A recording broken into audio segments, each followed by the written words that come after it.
Doris Robeson Field for today's Liberty League doubleheader featuring the Saints of St. Lawrence University and your RPI Engineers. Before we get things started, we'd like to recognize and celebrate the careers of our 4 graduating seniors. Your teammates, coaches, families, and the Institute as a whole wish to thank you for all you've contributed to make our program. You have represented Rensselaer in an outstanding fashion both on and off the field. You have been true ambassadors of RPI and the women's softball program. At this time, we'd like to take a moment and recognize each senior. Number 12, Kathleen Baker from Airmont, New York. Kathleen is a 4-year member of the RPI softball program. She's a selfless player who always puts the team before herself. She's appeared in 104 games in her career. This season, she has started in all 26 games for the Engineers. She's a .304 on-base percentage and recorded 29 putouts. Kathleen will be graduating with a degree in mechanical engineering. Will be working at Hopard Engineering. Today she's joined by her parents Lisa and Mark Baker.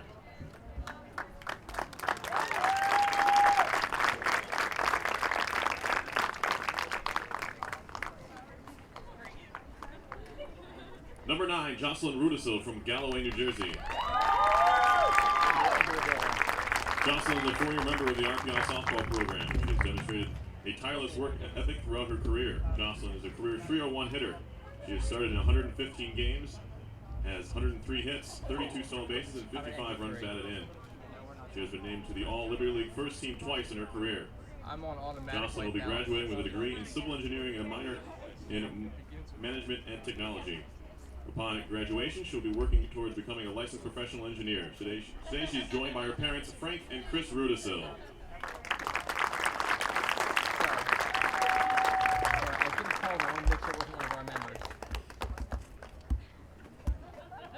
Number 24, Jenna Servidone from East Greenbush, New York.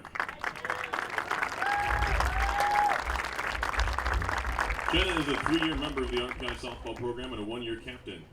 She's a strong leader who pushes her teammates to be their best. Jenna has appeared in 95 games and has 74 career hits, scored 48 runs, and has 43 runs batted in. Her career slugging percentage is .351. Jenna will be graduating with a degree in business management with a concentration in information systems. Upon graduation, she will be pursuing a career in construction management at Badger Machinery Incorporated. Today she's joined by her parents, Shelley and Mark Servidone.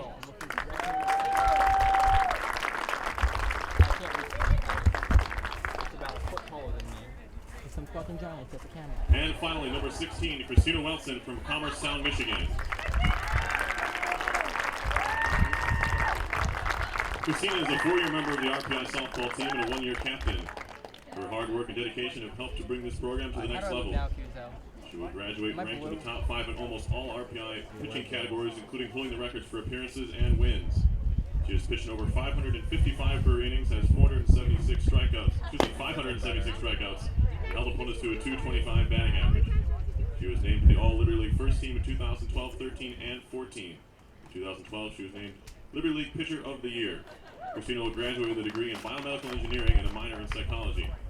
She will start work at Epic Healthcare Systems in July. Today she is joined by her mother, Teresa Welson, and Jillian McCarthy.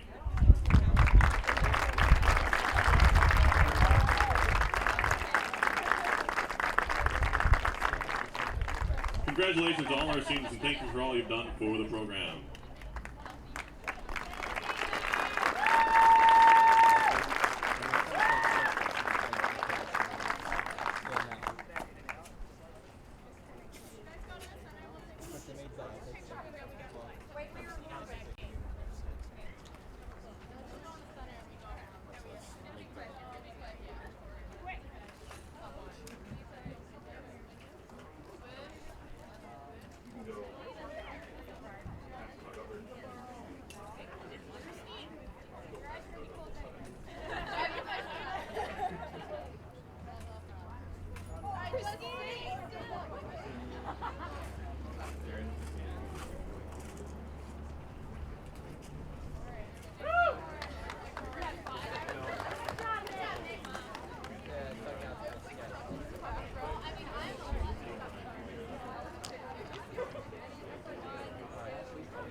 Cooper, which camera am I? Okay, I'm third.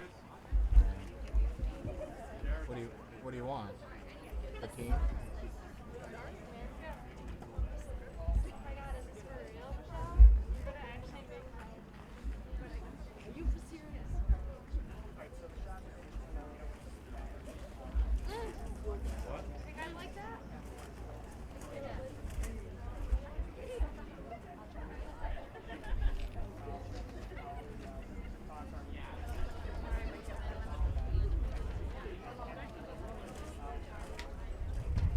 Alright, sounds good. Yeah, sounds good. Sounds good.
Yeah, I mean, my viewfinder's not great, but... Once again, good afternoon and welcome to Doris Robeson Field for today's Liberty League doubleheader featuring the Saints of St. Lawrence University and your RPI Engineers. Now for the starting lineups. First, the visitors from St. Lawrence. Leading off in center field, number 8, Kylie Knight. Batting second at first base, number 13, Brady Cooper. Batting third, the shortstop, number 10, Asia O'Connor. Batting fourth in left field, number 21, Laura Finley. Batting fifth, the catcher, number 9, Emma Reeks. Batting sixth, the DP, number 7, Hannah Sears. Batting seventh, the third base, number 5, Kelsey Murphy. Batting eighth in right field, number 15, Jordan Sheridan. And batting ninth at second base, number 4, Carly Chekon. Pitching for the Saints, number 2, Kyle Plimpton. St. Lawrence is led by head coach Lisa Van Kirk, assisted by Elizabeth McKinley and Ashley Kaufman. Now the starting lineup for your RPI Engineers. Leading off at second base, number 11, Danielle Bellastrini. Batting second in right field, number 10, Morgan Kohlmeyer. Batting third, the catcher, number 7, Taylor Tenite. Batting fourth at first base, number 17, Stephanie Connell. Batting fifth at third base, number 24, Jenna Servidon. Batting sixth, the DP, number 4, Morgan Tenite. Batting seventh in left field, number 9, Jocelyn Rudisil. Batting eighth at shortstop, number 1, Victoria Greco. And batting ninth in center field, number 12, Kathleen Baker. Pitching for the Engineers, number 16, Christina Wilson. RPI is led by head coach Amber Maisonette, assisted by Mandy Farrow. We ask you now please rise for the playing of our national anthem.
Good afternoon, softball fans, and welcome to Doris Robeson Field for a very historic day.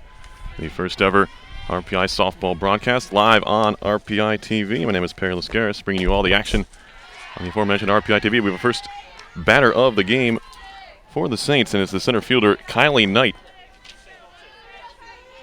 Freshman from Oakland, Maine. The pitcher is Christina Welson. The ball rolled to second. Danielle Balestrini is going to pick it up and throw her out, one away. So a good start to the afternoon for the Engineers.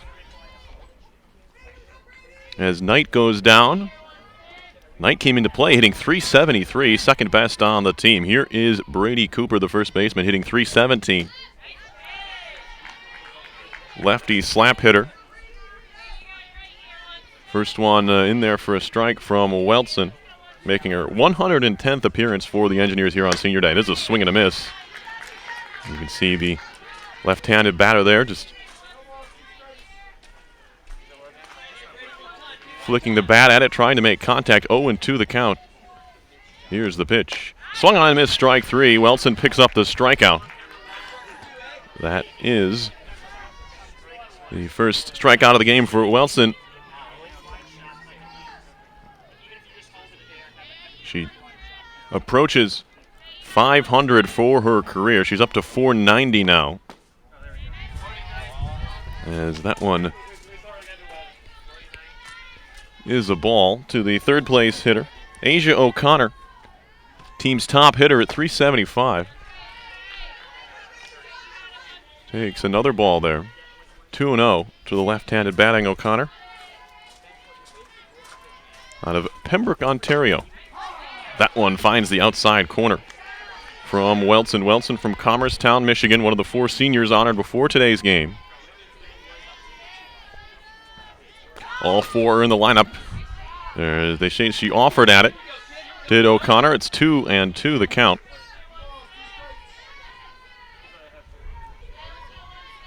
Here's the delivery. Swung on and missed, strike 3. A 1-2-3 first inning. That ball was in the dirt. O'Connor went after it. Second strikeout for Welton as we head to the bottom half of the first inning. Festivities going on before today's game. The seniors honored for RPI: Jocelyn Rudisil, Kathleen Baker, Christina Welton, and Jenna Servidone. Engineers 15-11 overall, 4-2 in the Liberty League. The Saints 11-9, 4-4. They split with Union yesterday, did St. Lawrence.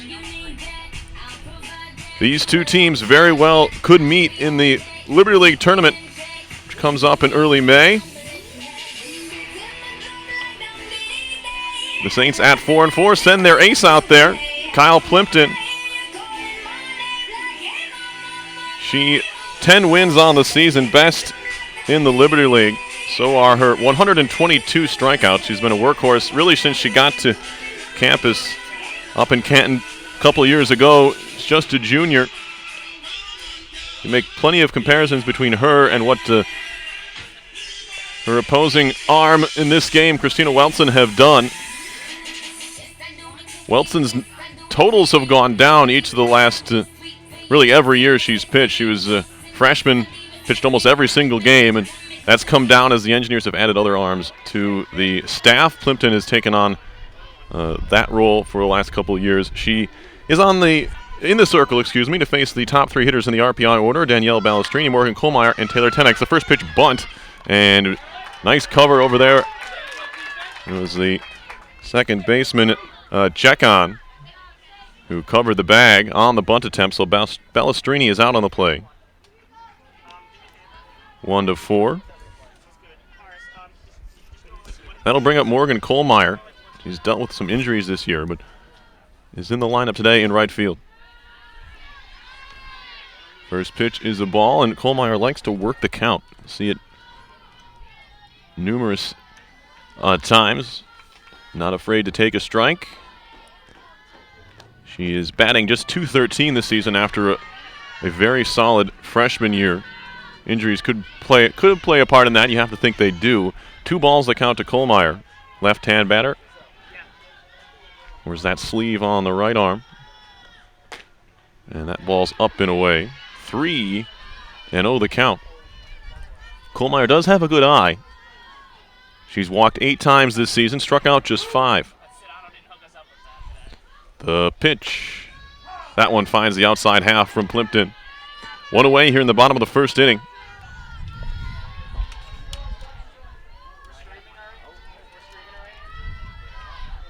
Here is the pitch home. Outside, ball 4.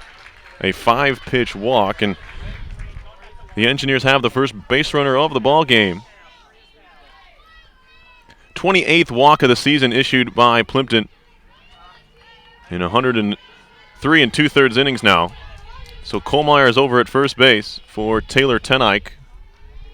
Second on the team in hitting is Tenike at .306. 2 homers, 4 doubles, 15 runs batted in.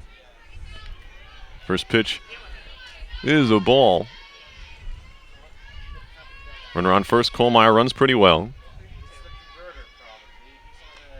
There's a strike in there, 1-1. Tenike and her twin sister Morgan, both juniors of course, from nearby Guilderland, New York. Taylor the catcher. That one looked to be a little bit up and away, but called a strike nonetheless. A ball and 2 strikes on Taylor Tenike. Steph Connell, the sophomore first baseman, on deck. The 1-2 on the way. Swung on and missed. Rising fastball from Plimpton. She picks up the K. Her first of the day. There are 2 down.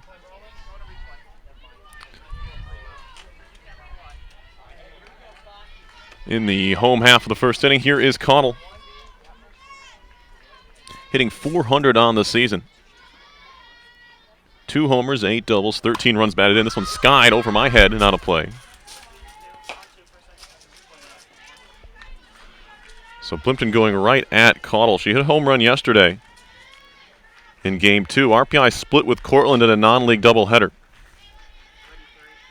Here's the pitch. Fouled back, just getting a piece. 0-2 on Caudle. Steph Caudle from Gainesville, Florida. Also a pitcher here. She'll most likely pitch Game 2 of this doubleheader today. Up high, another rising fastball. Caudle didn't go after it, 1-2.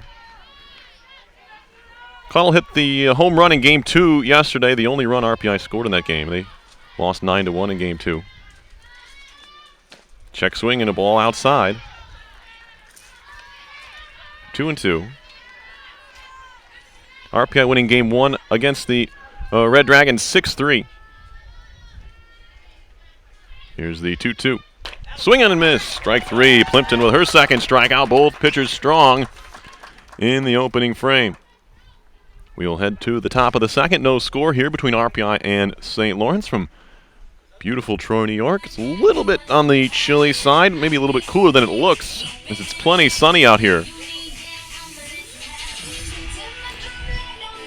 But temperatures in the high 50s to start things off, maybe even up to 60 degrees by the time we're done with today.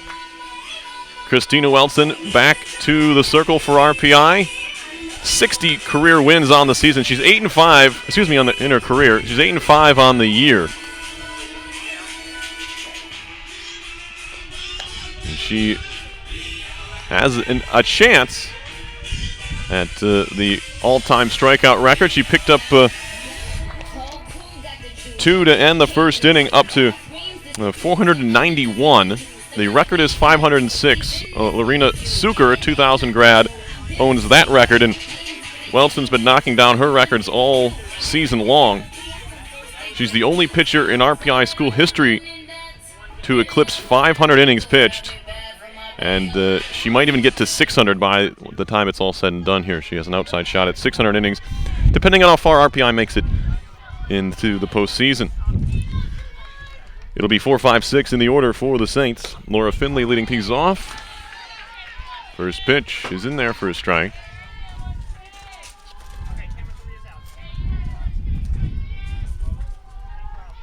Second one on the way, off speed. And it's 0-2. High strike there. Finley hitting .311, 4 doubles, 9 runs batted in. There's a swing and a miss, strike 3. Finley goes down in 3 pitches. And it's 3 Ks in a row for Welson.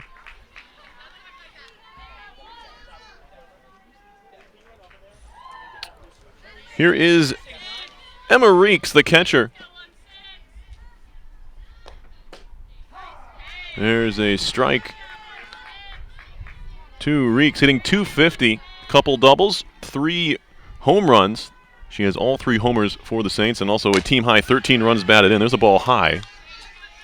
So easily the most dangerous hitter as far as power is concerned. The pitch misses a little low from Welson. Choking up on the bat, as you can see, is the right-hand batter. This one hammered to short, and it caught on the line. Good play over at short by the freshman Greco. And there are 2 away. The hardest hit ball so far today comes off the bat of Emma Reeks, but it is hauled in. At shortstop, here is Hannah Sears, the designated player for St. Lawrence, hitting .182, 6 out of 33. She's driven in 3 runs this year. Quickly 2 down in a very fast-moving ball game here in the second inning. Very slow off speed. That miss is high. 1-1 from Welson to Sears. Pitch on the way. Off the fist, foul. Jammed her a bit there. 1-2. Welson doing a good job getting ahead of batters in this game. She's walked 38 this year, which is a high total for her. Here's a swing and a miss, strike 3. 2 strikeouts in each inning so far, 4 in the game for Welton, and the Saints go down in order once again here in the second. We'll head to the bottom half of the second inning, and it'll be Jenna Servidone, Morgan Tenike, and Jocelyn Rudisil. 5, 6, 7 in the RPI order. As I mentioned earlier, really an historic day for RPI TV and RPI Softball. This is the first ever game broadcast here at Doris Robeson Field.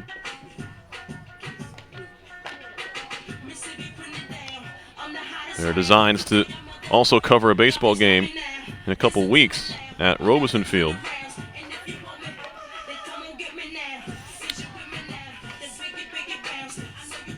We are headed to the bottom of the second. Jenna Servidone will lead things off for RPI, the senior from East Greenbush, New York. Servidone hitting .291 on the season. RPI team average is down from recent years. Engineers are just hitting .264 as a ball club. Servidone's .291 is good for 4th on the team. 4 doubles, 9 runs batted in. She'll lead off the inning here against Plimpton. And what really promises to be a pitcher's duel, and that's what we've seen so far. First pitch from Plimpton. Catches the top left corner of the strike zone if you're looking at it from center field. Strike 1. Check swing and a foul. Servidone did not want to offer at that one. But it glanced off her bat. 0-2. Plimpton ready to work. Softball is a fast-moving game. Here's the 0-2. Upstairs, 1-2. Servidone not chasing. Wind blowing from right to left field. There are some odd dimensions to this park. Not really dimensions, more just there's a hill that kind of rolls up into the left field corner. There's a foul ball off the bat of Servidone. We'll do it again at 1-2.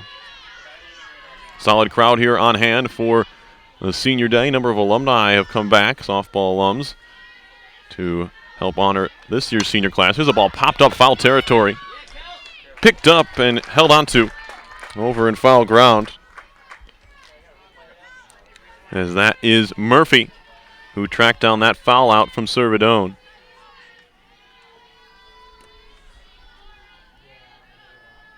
One away.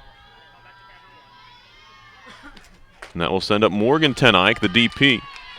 Hitting .284 on the season. 6 doubles, 2 homers. She's driven in 10. Bats here against Plimpton with 1 out in the inning. There's a ball high. Tenike will also see some time in right field and first base, but in the lineup for her bat. Has herself a 1-1 count from Plimpton. Here's the pitch. Pop foul. And awfully close to my car. But 2 spots over. Probably shouldn't have parked there. A ball and 2 strikes to Morgan Tenike with 1 out in the bottom of the second inning. Check swing and a ball just a bit inside from Plimpton. 2-2. Jocelyn Rudisil on deck. Here's the pitch. Swung on and missed. Strike 3. Plimpton picks up her 3rd K. And there are 2 down in the home half of the second. So only 1 ball. A couple balls been put in play. None for hits, of course. Here is Rudisil. Swings through a fastball. Jocelyn Rudisil hitting .188 on the season, 3 for 16, a double. She's driven in 1. There's another foul ball. Nope, they said the hitter.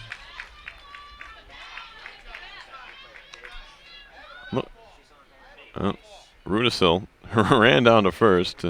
She thought it hit her hand. It may have, but it may have also been part of the bat. She said she felt it.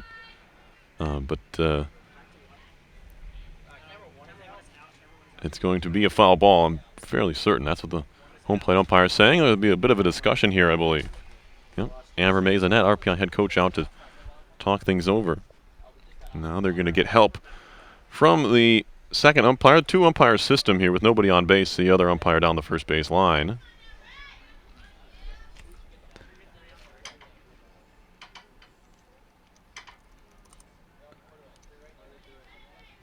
Saints, as I mentioned, split with Union yesterday. They lost game 1 5-1 before coming back to win game 2 3-2. Other league games, it's been all splits for the Saints. They took 1 of 2 from Clarkson back on April 11th. The next day they split with Skidmore, and then they split with RIT. So at least a split here today would realistically put them into the Liberty League tournament, have to imagine. The 1-2 swung on and missed, strike 3. Plimpton matching Welton through 2. As we are scoreless, we head to the top of the third. 4 Ks each for the 2 starting pitchers who are true to form thus far. It'll be the bottom third of the order for the Saints when we get going in the third. Kelsey Murphy, Jordan Sheridan, and for either team as we head to the top of the third. Just 1 base runner. It was a walk to Morgan Kohlmeyer in the home half of the first. Kelsey Murphy takes a ball. 1-0. This one grounded up the middle. Diving effort by Balestrini, but it's into center field for a single. Murphy has the first hit of the ball game. A well-struck ball back through the box. And she's aboard with nobody out. Here's Jordan Sheridan, 8th place hitter. Bunting in the air, but good awareness there. Ball's going to be caught by Servidone at third. So Sheridan trying to move the runner up. It was a good idea, but poorly executed. Here's the 9th place hitter, Jekon, second baseman, bunted up the first base line. Caudle picks it up, throws to Balestrini. It's a sacrifice. Score at 3-4. And there are 2 down. And the Saints, even though there was already 1 out, thinking 1 run's going to be huge in this ball game, so they'll move the runner up now with 2 away. Back to the top of the order, Kaylee Knight. She'll ground it right back to Welton. Easy play on a hop. 1 pitch, and Welton retires the Saints here. After they get a runner in scoring position, 0 runs, a hit, and 1 left. There were no errors. We head to the bottom of the 3rd inning. Scoreless game. Remember, these 2 will play again. It's a doubleheader, as all league and almost all softball games are at the Division III level and collegiate level, really, in general. You're going to get the 2 games in.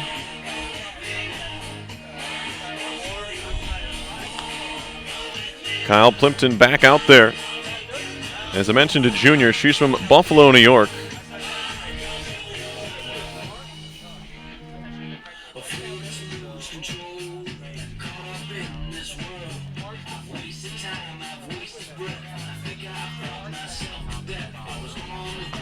Plimpton, a 3-sport athlete in high school, where she played at Williamsville South. She was a field hockey player as well as an indoor track star, and also played softball as well, of course.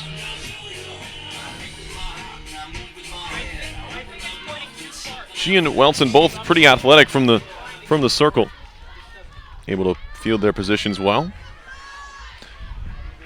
It'll be 8-9-1 for RPI. Victoria Greco, Kathleen Baker, and Danielle Balestrini. First pitch is a ball to Greco. Engineers have rotated some freshmen in at shortstop this year, including Greco. She's hitting 170, 8 for 47, 4 runs batted in. This is bounded up in front of the plate. Play to first is in time. Greco, you can see the speed. She runs well. Covered by Jekon. And Greco is down on the bunt. 1 away. Here's Baker, senior from Airmont, New York. Takes a strike over the outside half. She, the only slap hitter in the lineup for RPI currently. Batting 9th here with 1 out. The pitch swung on and missed. Went after a high one. 0-2 on Baker, who's hitting .278 on the season. Couple runs batted in, no extra base hits yet. Here's the ball fouled back. Staying alive is Baker.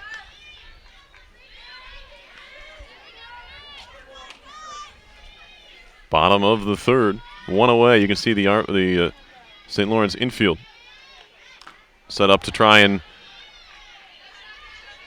thwart any kind of slap, short slap or bunt from Baker. That one she just got a piece of, so we'll do it again at 0-2. Plimpton winds and spins one home. That's fouled back again. Oh, that one caught Carr squarely.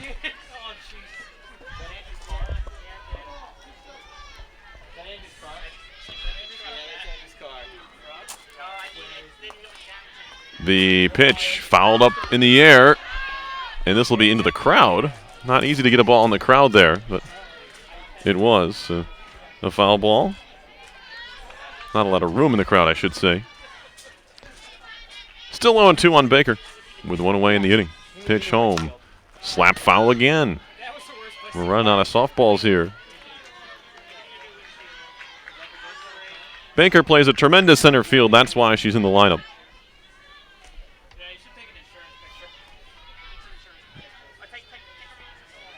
Another 0-2 coming. Slap to third. Picked up there. Throw across is just in time. Good play over there by Murphy, as Baker is retired just by a nose. 2 down for RPI. Back to the top of the order. Danielle Balestrini bunted one back to the pitcher her first time. Balestrini hitting .217 coming into play today. No extra base hits. Has 3 runs batted in. Big cut. She missed that one from Plimpton. Both of these teams have really struggled to score runs. RPI especially in recent goings. They were shut out 5 games in a row. Between April 12th to the 15th, they finally were able to score a few runs against Ithaca. Still lost game 2 of the doubleheader, but they were swept 3 games in a row without a run. They scored a couple against Rochester in game 2, but they were swept in that doubleheader. Then they lost 2 to Williams without scoring a run here at Doris Robeson Field on the 14th. That was last Tuesday. Anyway, Balestrini ready to go. That was a swing and a miss. Strike 3. Plimpton picks up another K. Her 5th. RPI out here in the 3rd. Nothing across for the Engineers. We head to the 4th inning.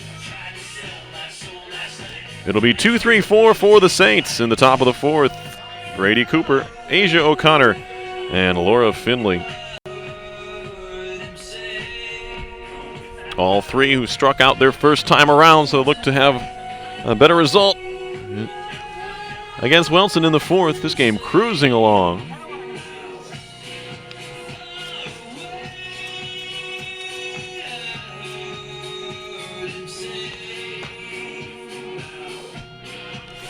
Just 1 hit in the game so far. It belongs to Kelsey Murphy, the St. Lawrence third baseman.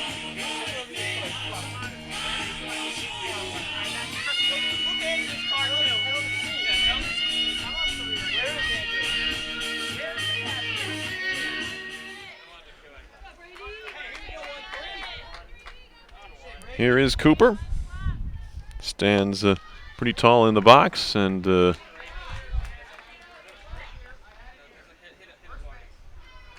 hit by pitch, I guess.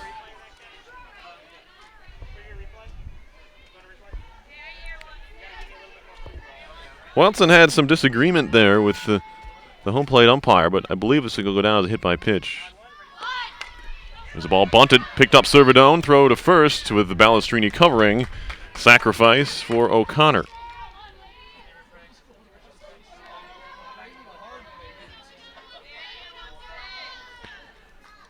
One away, Cooper moves to second base, and then really the best chance for either team to try and score a run here has come now here in the 4th. Chop to third. Servidone throws to second. God, didn't get her. Excuse me. Servidone tried to throw it behind the runner. but Cooper got back in time. It's going to be a fielder's choice.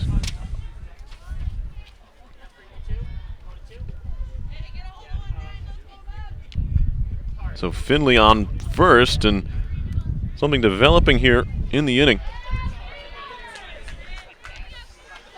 As the fifth place hitter, and Emma Reeks is up. She lined out to short her first time around. Hit the ball hard, but right at Victoria Greco. Right-hand batter facing Welson here. This one slammed up the middle, picked up by Welson. Throws to third to get the force out. Throw to first. Not in time. So the Engineers get the lead runner. Another fielder's choice as Reeks is aboard. Cooper is out on the play. And there are two down for Hannah Sears. She struck out her last time. Bats here with 2 outs and runners on first and second. The pitch coming. Swung on, miss. High fastball from Welson.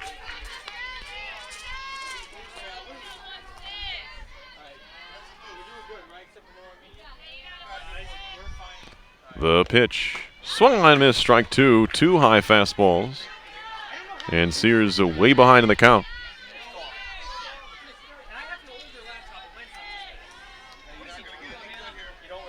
Welton shakes off the sign from Tenike. Now she's ready to go. Breaking ball, off-speed pitch in the dirt. A little bit wide of the plate as well, 1-2. So they go up with 2 and then down and away. Still 1-2 now. Swung on and missed, strike 3. Wilson took a second to leave the circle. It's a strikeout. Second time Sears has gone down swinging. That is the 5th strikeout of the game for Welson. And the Engineers get out a little bit of trouble in the top of the 4th inning. We'll head to the bottom half. It'll be Kohlmeyer, Taylor Tenike, and Steph Caudle. 2, 3, 4 in the RPI order. First run becomes very big in this one, as you can imagine. RPI 4-2 in the league. They're sitting in second place. Rochester undefeated. They look to have the regular season title and the rights to hosting the league tournament well in hand here. RPI with just a couple, actually, doubleheaders left. They visit Union and Clarkson next weekend.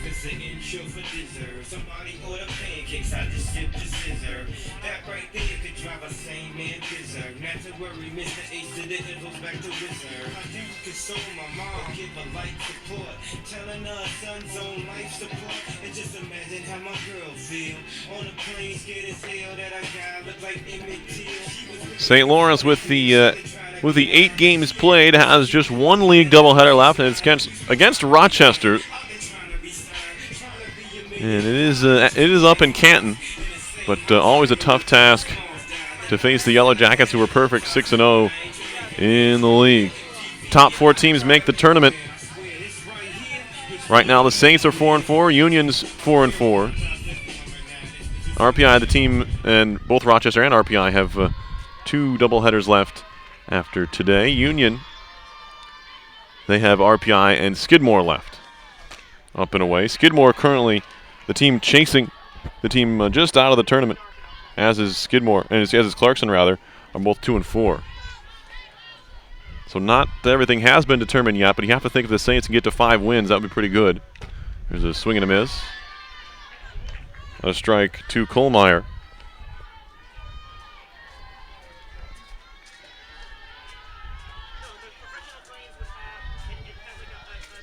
Ever so important, these league games down the stretch. Here's a swing and a miss on an off-speed pitch. Kohlmeyer out in front.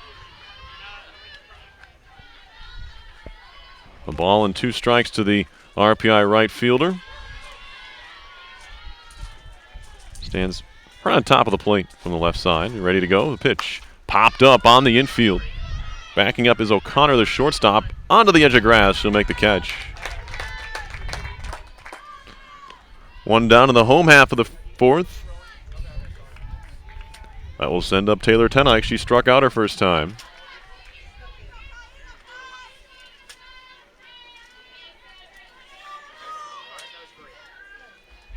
Right-hand batter is Tenike. There's a pitch on the outside corner. Strike 1. Just one base runner so far for RPI.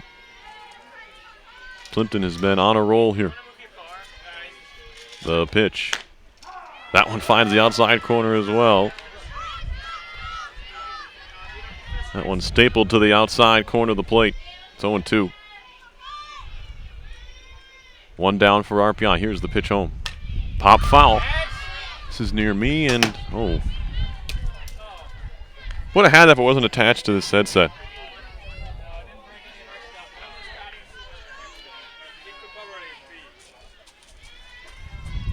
Don't have a lot of movement from where I am.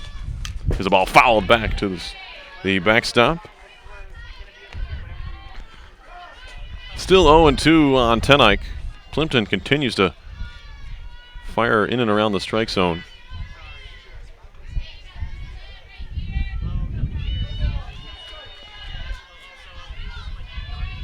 Tenike ready as this duel continues. Plimpton spinning one home. Fouled back, and that one up the ladder. And we'll do it again at 0-2.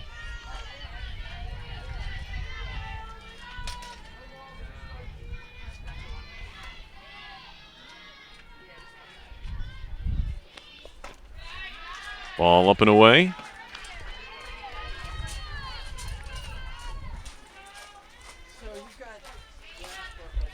One and two on Taylor Tenike. Here's the pitch. Foul back again. Still 1-2. If nothing else, Tenike running up the pitch count, which is not as important a statistic in softball as it would be in baseball. 1-2 again.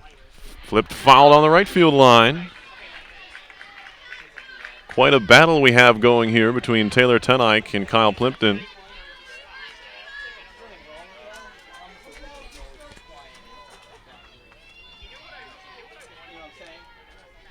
Plimpton up to 48 pitches. That one swung on and missed.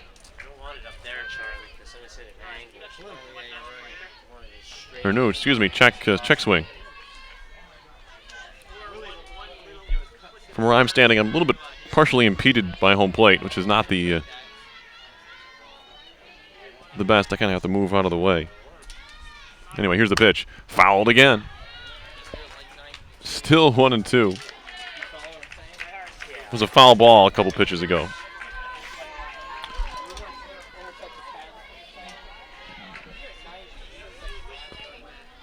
Let's do it again, 1-2. Up high, 2-2.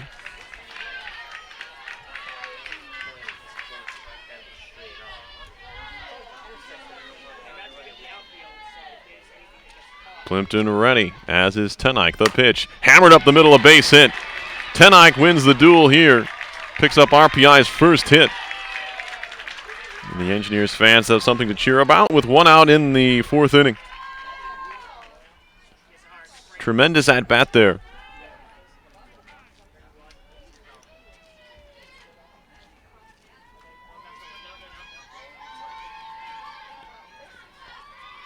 "13 pitch at bat I have.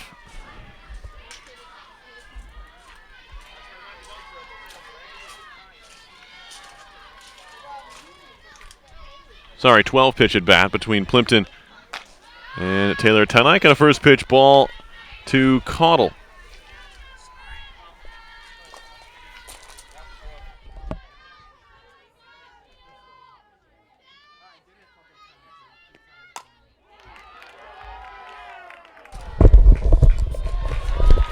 This ball hit to the wall, and they're going to hold Tenike at third. Caudle caught it cleanly all the way to the fence.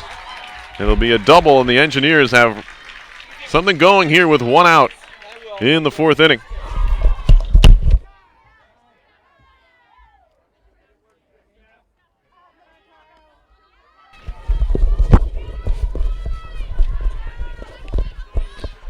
Second and third for RPI.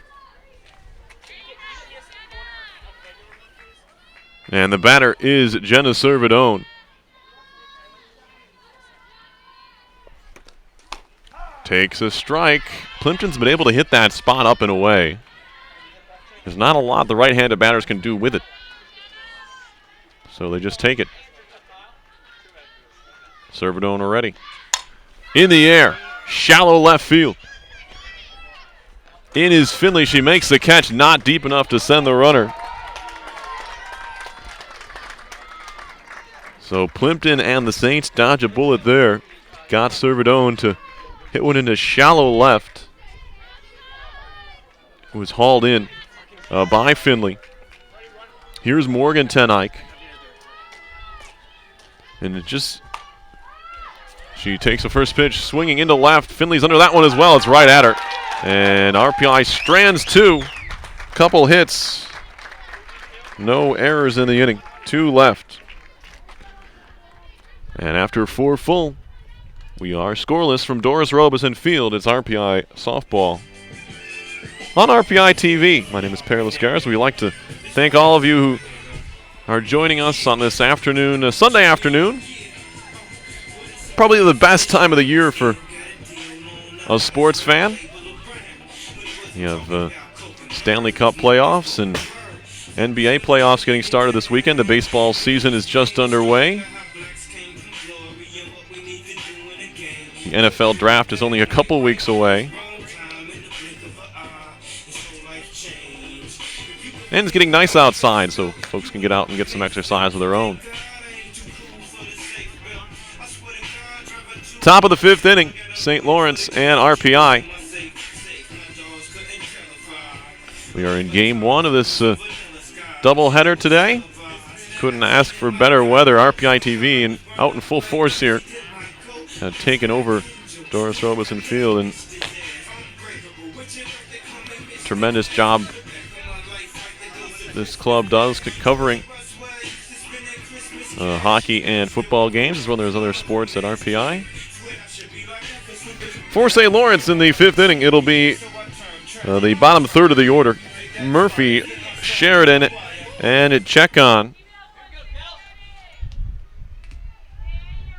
Right-hand batter to the plate is Murphy. She has the lone Saints hit. Takes a strike over the inside half.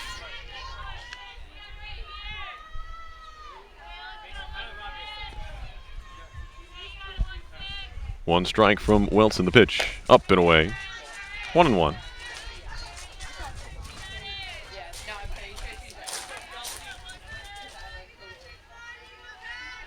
Wilson delivers.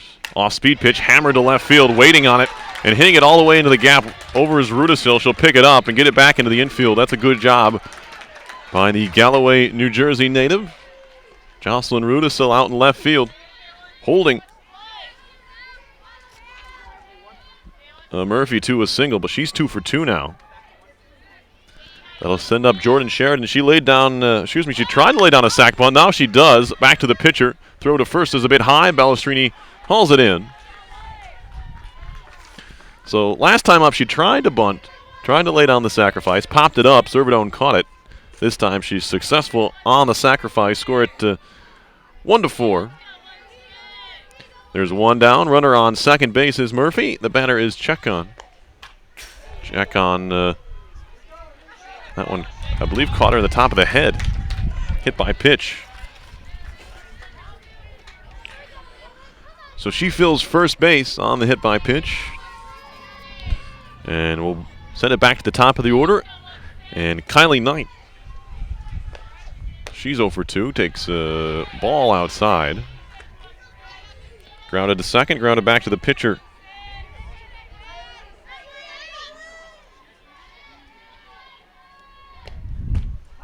That one a strike in there. A ball and a strike to count. Right-hand batter facing the righty Wilson. There's an off-speed pitch in the dirt. Good pickup by Tenike behind the plate there.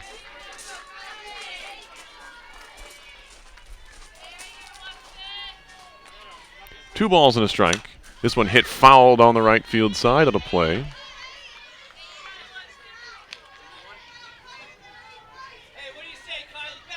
Two balls, two strikes, 2 on for the Saints in the top of the 5th. 1 away. The pitch up high. Count is full on the Saints leadoff hitter. Big pitch upcoming here. Line to left, it is foul by about a half a foot. Would have scored 2. Welton went to that off-speed pitch again, and these Saints have been on it last 2 times. Murphy took her for a single to left, and that one nearly dropped in. Would have been extra bases if it had landed about maybe a foot, maybe half a foot to the right. Now Welton has to tie her shoe. Still 3-2 with 1 out in the inning.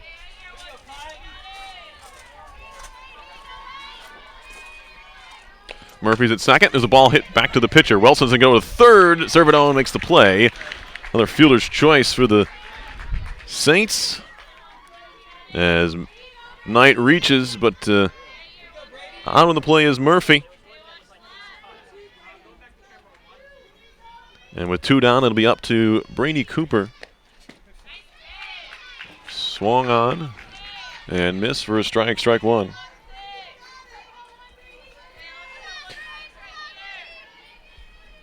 Cooper was hit by a pitcher last time. Swung on it, missed. Was it fouled at the plate? Yes, it was. 0-2 on Cooper. 2 on, 2 out now for the Saints. Cooper 0 for 1. She struck out back in the first. Welton way ahead here, 0-2. The pitch home. Low, 1-2. Another good stop there by Tenike. Solid defensive catcher for RPI.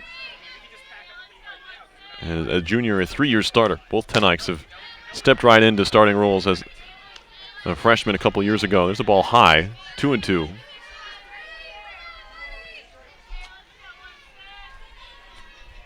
Ready for the 2-2. Slapped up the middle. This is going to be a base hit. They're going to send the runner. The throw home is going to be not in time, and the Saints take the lead, 1-0. Good piece of hitting that time by Brady Cooper. Stumbling a little bit in center was Baker. Don't think she would have gotten the runner check on anyway. It's an RBI single for Cooper. Checking in at second is Knight. Still 2 on. Still 2 out. Here's O'Connor. Left-hand batter takes the ball. Asia O'Connor 0 for 1. Struck out in the first, laid down a sac bunt in the fourth. Takes the ball down and in. Wilson trying to get out of the fifth. Engineers all of a sudden down a run. Strike over the inside corner. Good spot at the knees from Wilson. First run always going to be huge in a game like this. RPI didn't know with just 9 outs to go. There's a ball down to O'Connor. 3 balls and a strike to Asia O'Connor. The pitch. Ball 4, Wachter. Welton questions the call. Bases are loaded.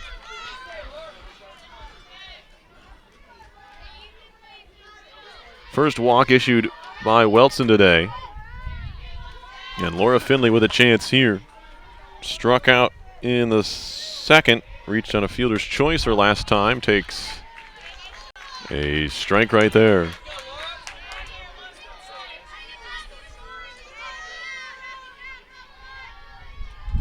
A run on 3 hits, no errors for the Saints so far. Swung on and fouled into the mitt. 0-2. So Welton way ahead here. Trying to strand 3 runners. Pitch popped up. Out of play. Will do it again, 0-2.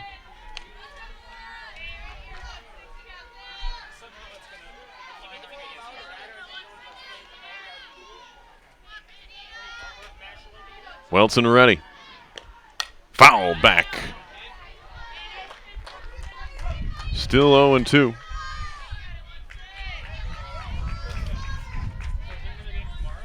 O'Connor on first, she walked. Cooper on second, she singled. Knight on third, reached on a fielder's choice. Ground ball hit softly to short. Tough play, Greco. Throws to third, and it's in time. A fielder's choice. And another ball played over to third. I think Servadone's had more chances at third than Caudle's had at first. But the Saints leave them loaded here in the 5th inning. Smart play by the freshman Greco there. Really the only play she had been a long throw to try and get Finley, who runs pretty well. We head to the bottom of the 5th inning. It'll be Jocelyn Rudisil, Victoria Greco, and Kathleen Baker, the scheduled hitters. We may see some pinch hitters come up here. Of course, you can re-enter.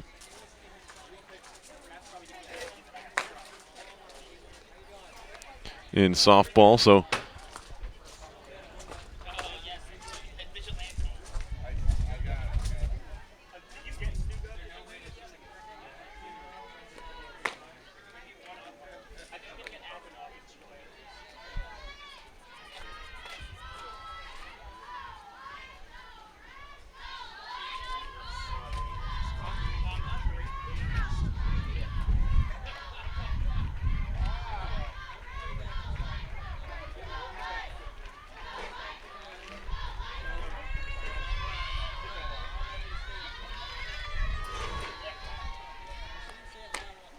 first pitch of the 5th inning is a strike to Rudisil.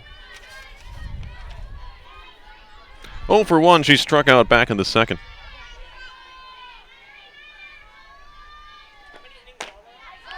There's another strike. 0 and 2 on Rudisil.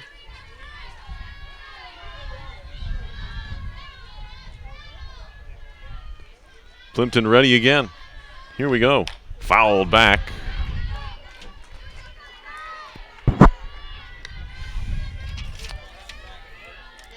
Engineers down 1-0 to Kyle Plimpton and the St. Lawrence Saints here as they bat in the bottom of the 5th inning. Fouled again. Plimpton coming in on these Engineers. That time Rudisil got it in on the hands, and all she could do with it was pop it over the backstop. 0 and 2. The pitch. This one hit in the air. It'll fall for a hit. That one skips by the center fielder. Rudisil on her way to second. It's going to be an error. Is she headed to third? Here's the throw. It's going to be, there will be no throw. It's a single for Rudisil and a 2-base error on Knight that allows her to reach third base.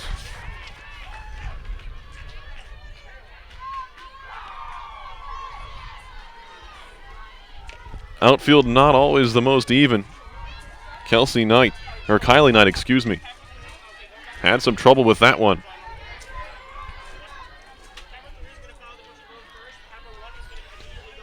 Now Greco a chance to try and drive in the tying run. This one's fouled back. Victoria Greco today, 0 for 0, no official at bat. She's laid down a sac bunt her first time. That came in the 3rd inning.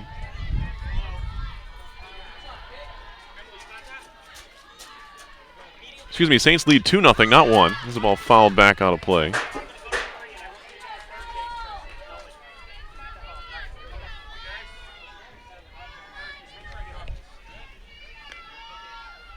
Took a glance over the scoreboard, which says 1. I believe it is 2-0.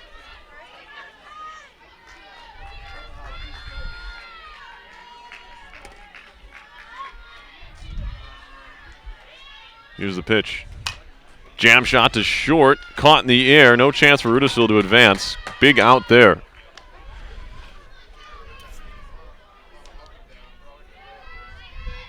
One away, and that'll bring up Baker. She will hit here with 1 out in the inning. Looking to try and slap one by an infielder here. Get RPI on the board. Plimpton ready. The pitch. Bunted in the air. Caught by Plimpton. Throw to third is in time. Double play, and the inning is over.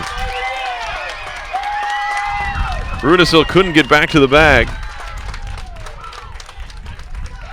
I believe it was the shortstop covering. Double play. RPI out here after a promising start to the 5th inning. And we'll head to the top of the 6th. Saints on top, 1-0.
Top half of the 6th inning. Saints will send up Reeks, Sears, and Murphy.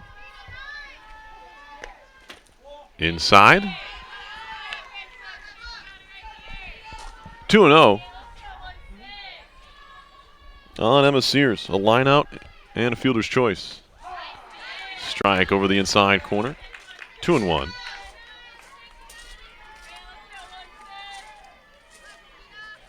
One run, 3 hits, and an error for the Saints. No runs, 3 hits, no errors. This is a ball hit in the air, caught by Greco, the shortstop, 1 away. Here's Hannah Sears, struck out twice so far.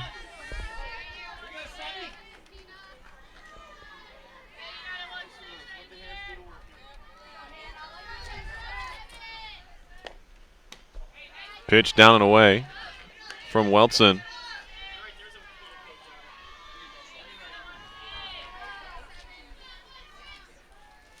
Ready with the pitch. That caught her on the elbow.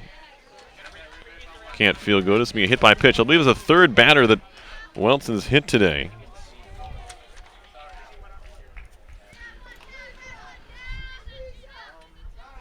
But Sears is aboard here.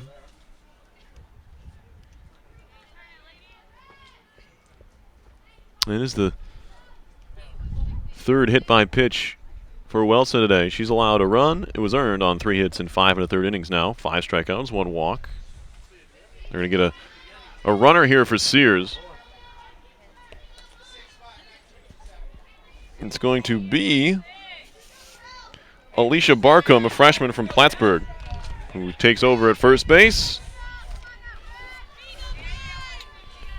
So Barcombe over there with 1 away. And here is Murphy. She's 2 for 2.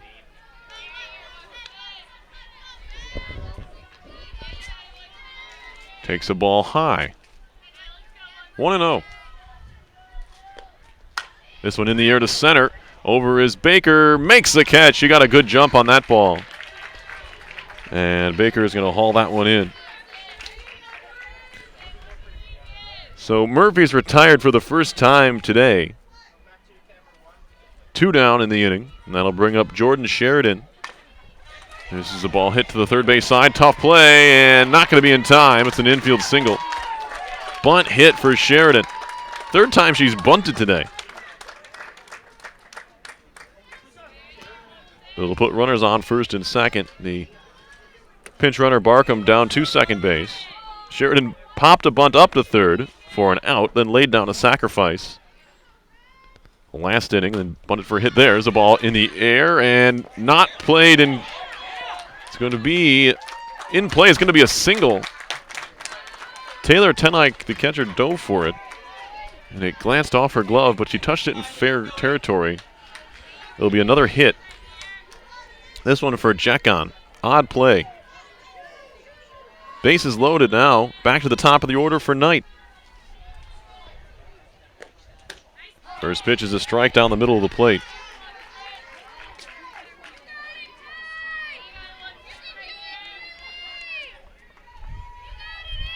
Oh, and 1 from Welson.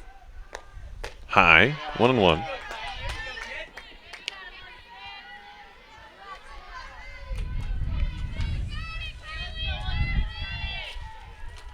The pitch swung on and missed. Good high fastball from Welson. 1-2 the count.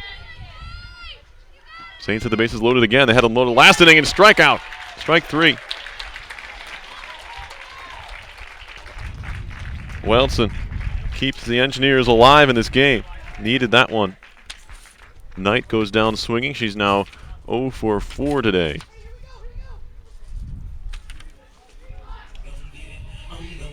Sixth strikeout of the day for Welson there.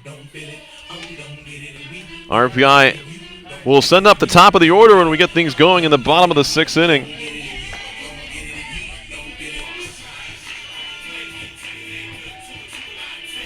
Trying to solve Kyle Plimpton. Line on Plimpton so far today. 5 innings, just 3 hits. 5 strikeouts and a walk. 72 pitches, 55 for strikes. 6 fly ball outs, 3 ground ball outs for the Engineers. 6 outs remain for RPI. They trail 1-0. It'll be Danielle Ballestrini, Morgan Kohlmeyer, and Taylor Tenike. Ballestrini at the plate now. She is 0 for 2. Takes the ball high.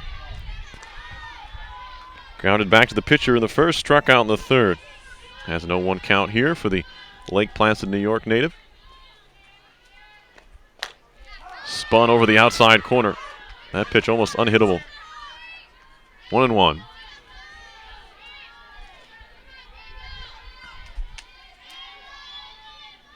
The pitch showing bunt, taking a ball, and Reeks behind the plate.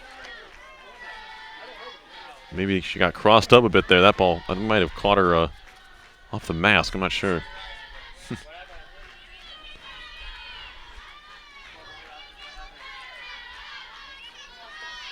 I believe it's 2-1 on Ballestrini. Bat back, ready to go. This was fouled right side out of play. 0-2 on Danielle Ballestrini.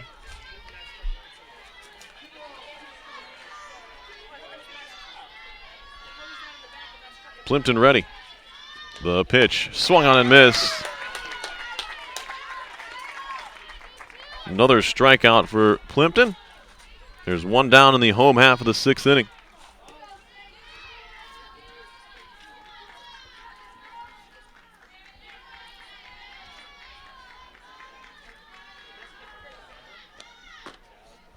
First pitch to Kohlmeyer. Here's a ball. 1-0.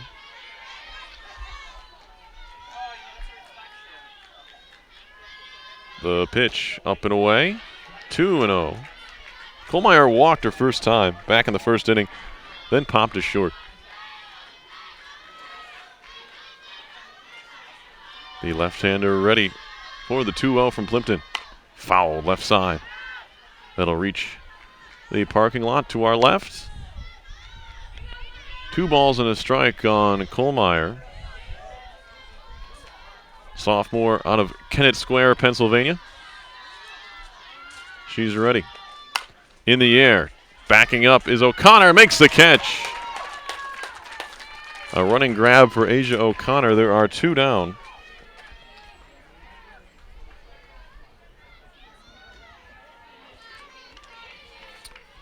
In the 6th inning, that'll bring up Taylor Tenike. She had a long 12-pitch battle with Plimpton her last time before singling up the middle. She's 1 for 2. This one in the air. Backing up is Checkon. She makes the catch at the end of the grass, and that'll do it for RPI. Just a 1-pitch at bat this time for Tenike. And RPI is down here in the 6th. Headed to the top of the 7th. It's a 1-0 ball game.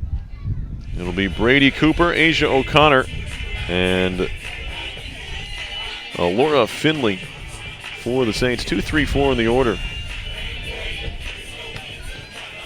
Cooper 1 for 2. She singled in the 5th inning. She's also struck out and been hit by a pitch.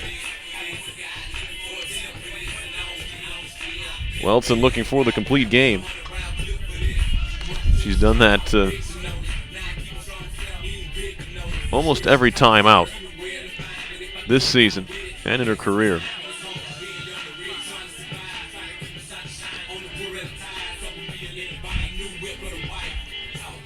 Mentioned at the top of the broadcast, this is the 110th appearance for Welton, her 90th career start. She has 64 complete games,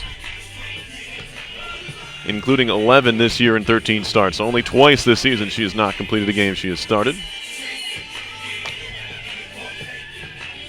573 in the 3rd innings pitch coming into play. Mentioned the strikeouts, 489.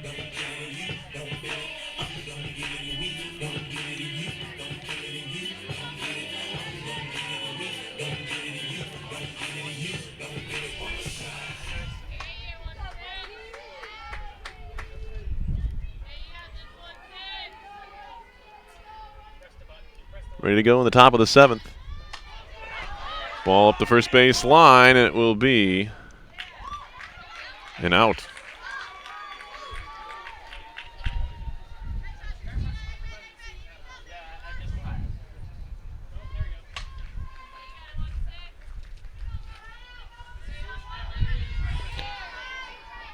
Cooper's down to start the visiting half of the 7th. Here's O'Connor.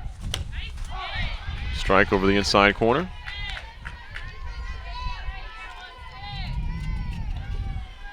O'Connor 0 for 1. Struck out in the first, laid down a sac bunt and walked. There's a foul. 0-2. One down in the 7th. Popped up. Foul ground. Way up the chute. And it'll be held onto by Tenike.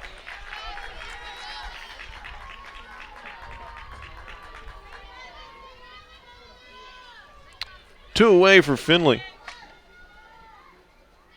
Strikeout and a couple of fielder's choice putouts. Ball inside from Welton.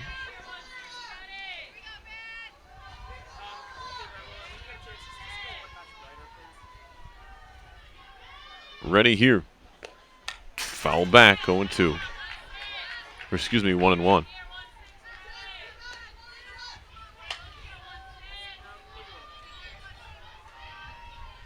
Engineers have gotten the pitching on most afternoons. It's been the hitting this year.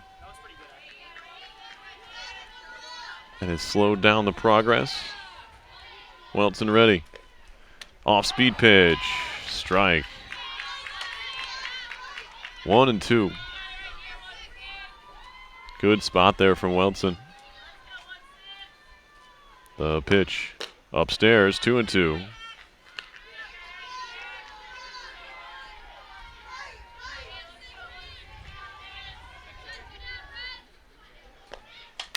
Popped up, foul ground, heads up. Look out for the expensive TV equipment on the near side.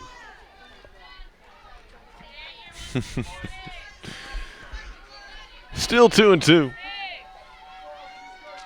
on Finley. The Saints left fielder swung on, missed, strike 3.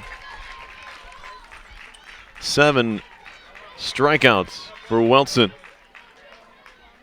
And the Engineers are down to their last 3 outs as we head to the bottom of the 7th inning. Scheduled hitters, Caudle, Servidone, and Morgan Tenike for RPI to face Kyle Plimpton.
But just to 2-4 in league play.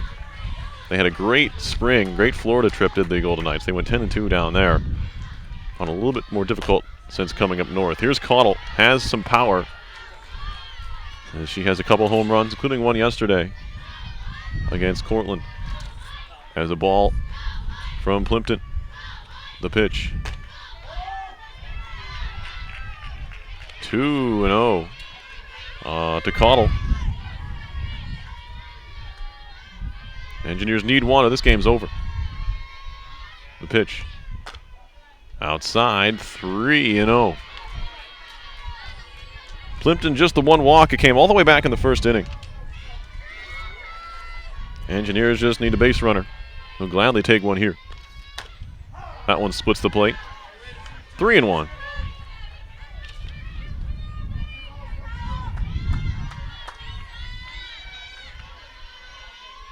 The pitch on the way. Hammered to center. This ball is down for a hit. It one hops the wall. Caudle on her way to second base, and she will be in with a stand-up double. Plimpton came with the straight fastball, and Caudle absolutely ripped it. A bounce off the fence in center. Second double of the game for Caudle. She's now up to 10 on the season, and now Servidone to bat. They're going to run the freshman utility player, actually an outfielder, Rebecca Kynes from Newburgh, New York, just down the road.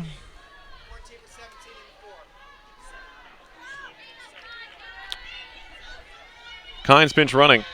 Gets more speed out there, of course. Servidone, who chokes up on the bat. Also looks like her hands are kind of separated a little bit in the middle, almost Miguel Cairo-esque.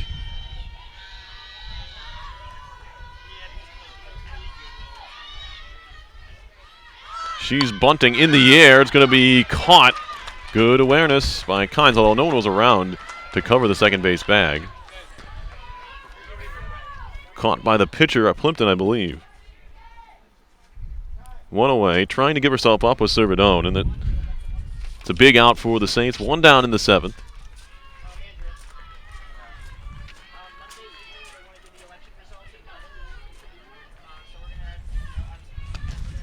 We might get a pinch hitter here. Yep. Christine White, the freshman. From Acushnet, Massachusetts, Christine White went to Tabor Academy. Servidone popped at third. I beg your pardon. Either way, it's one away.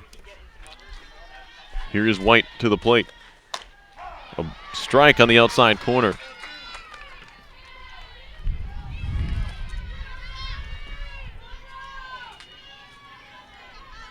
White ready.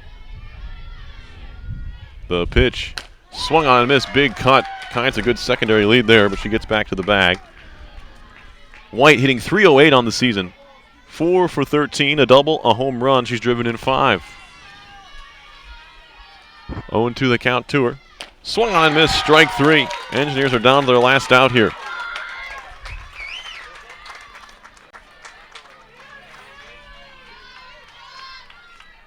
Seven strikeouts for Plimpton. And Rudisil, who singled her last time up at the plate, takes the ball up and away. Kynes doing a good job getting off of second base. Of course, they'll try to score her on a Rudisil single. Here's the pitch. Fouled back. Ball in the strike to Jocelyn Rudisil. Last chance for RPI here in the seventh. Struck out in the second, singled. Got as far as third on a Saints error. That came her last time up in the fifth inning. The pitch from Plimpton. Upstairs, 2-1. Plimpton's got a number of engineers today to go after that pitch, but Rudisil not biting. 2-1 upcoming. Fouled straight back. Rudisil on it. But now down to their last strike. 1-0, Saints lead. Plimpton ready, looking for the complete game shutout. The pitch, check swing, didn't go. 3-2 on Rudisil. If she can reach, Victoria Greco is the scheduled next hitter for RPI. Payoff pitch coming here. Runner on second with 2 away. The pitch, swung on, miss, strike 3. Ball game over. Kyle Plimpton with the complete game shutout, and the Engineers fall in game 1 of this doubleheader. Tremendous pitching all the way around. As the Saints take game 1 here. We'll be back in a few minutes. About 20 minutes or so away from first pitch of game number 2 between these very same teams.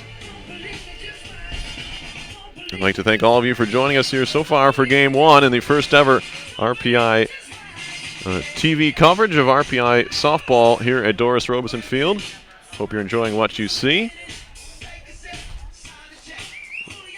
I'll be taking a break here for just a little bit and be back with Game 2.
Once again, good afternoon, everybody. Welcome to Doris Robeson Field. We're getting set to and just about ready here for game number 2 of this doubleheader. St. Lawrence winning game 1 by a score of 1-0. First pitch of game 2. There it is, a little bit low to the Saints first baseman, Brady Cooper. This one grounded to the right side. Danielle Ballestrini, and a couple hops underhands it to Caudle. And there's quickly one away. Same pitchers here in game number 2 as we had in game 1. Christina Welton for RPI took the 1-0 loss, of course, drops to 8-6 on the year. And it was Kyle Plimpton picking up the win. She now 11-7 on the season. First pitch strike to Asia O'Connor. The Saints shortstop takes the ball outside. 2-0. The pitch on the way, low. 3-0 on O'Connor. O'Connor went 0 for 2 in game 1 with a walk. Takes ball 4. So walks here with one away in the visiting half of the first inning. Saints now 12-9 on the season, 5-4 in the Liberty League. RPI 15-12, 4-3 in league play. St. Lawrence's only doubleheader left in the regular season as far as league play is concerned is against Rochester at home. There's a first pitch strike to Emma Reeks, the St. Lawrence catcher. This one's cut on and miss. 0-2 to Reeks. Reeks, a freshman out of Brewerton, New York, went to Paul V. Moore High School. Right-hand batter. The pitch. Swung on and missed. Strike 3. Welton picks up the K. Both Plimpton and Welton went all 7 innings of game 1. Definition of a pitcher's duel. Saints got a single run as the ball is in the dirt. Skips a little bit away from Tenike, but not far enough for the runner to advance. O'Connor back to first. Saints got a run in the 5th. An RBI single by Brady Cooper. That was it. The pitch inside, dodging out of the way, was Laura Finley. Finley was 0 for 4 with a couple strikeouts in game 1. 1 ball to Finley. Hey, what do you say, 5?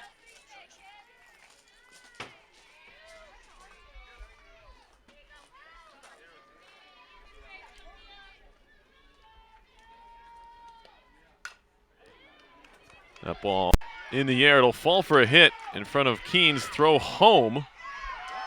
I missed a batter in there. It's an RBI single. I beg your pardon for Murphy. After the dust settles literally behind us here in front of me. An RBI single. I'm going to have to play some catch up here.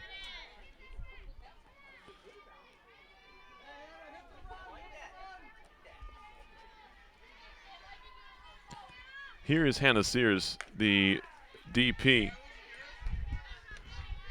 Takes a strike, 0-1.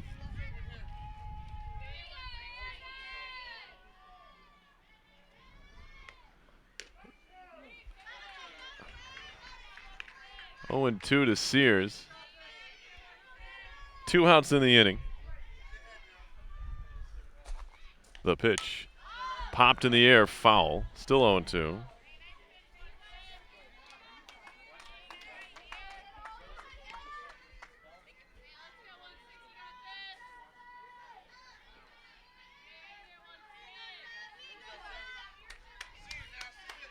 One run in for the Saints here in the first. The pitch, ground ball to short. Picked up there. Harity flips to second, and that'll do it. But a run in. Sears on the fielder's choice is retired. Murphy out at second. 6-4. We head to the bottom half of the first inning. 1-0 St. Lawrence. And they'll send Kyle Plimpton back to the circle. She was excellent in game 1 in picking up the victory. Gave up just 4 hits Couple doubles to Steph Caudle in 7 innings. Struck out 8, walked 1.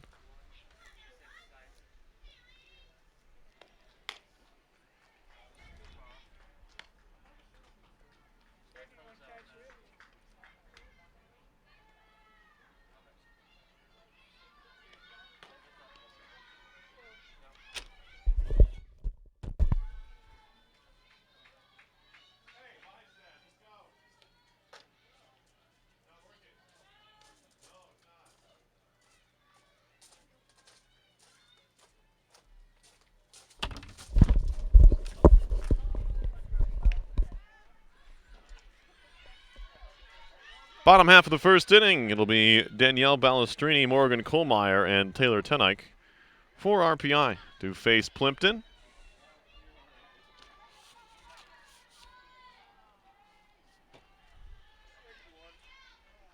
Balestrini at second base again in game number 2. She's from Lake Placid. Went to Lake Placid High School. Showing bunt, taking a ball.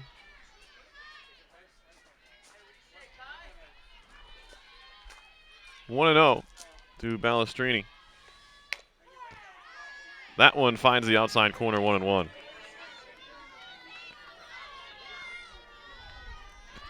Balestrini was 0 for 3 in game 1 with a couple strikeouts against Plimpton. Up and in. 2-1.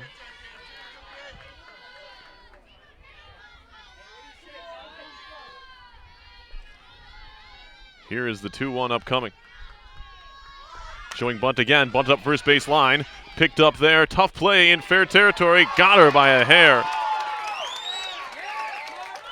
Not a lot of room over there at first base. Cooper picked up the ball right on the line. Had to throw it inside the first base bag there. Covering the play was Jekon. 3-4 on the bunt. 1 away in the home half of the first inning. Will bring up Kohlmeyer. Morgan Kohlmeyer from Kennett Square, PA. She went 0 for 2 with a walk in game 1. First pitch is outside, I believe. Our home plate umpire in game 2 here is a very odd strike call, and I haven't quite sorted it out yet. The pitch down low, 2-0.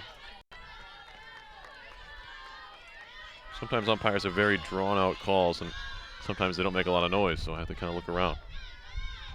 The pitch, check swing, and a ball high. 3-0 on Kohlmeyer. Taylor Tenike is on deck.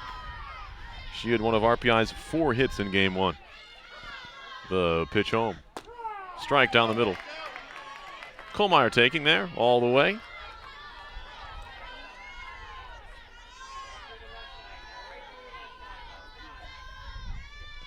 Here's the delivery.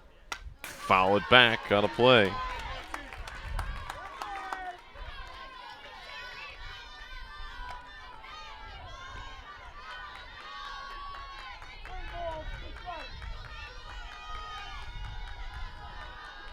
Full count, pitch upcoming to the lefty Kohlmeyer. Slapped, third base side, foul. Over by the batting cages. 1 away in the RPI first. Saints scored a run on an RBI single by Kelsey Murphy. That one swung on, miss, strike 3. Plimpton picks up her first K of game 2.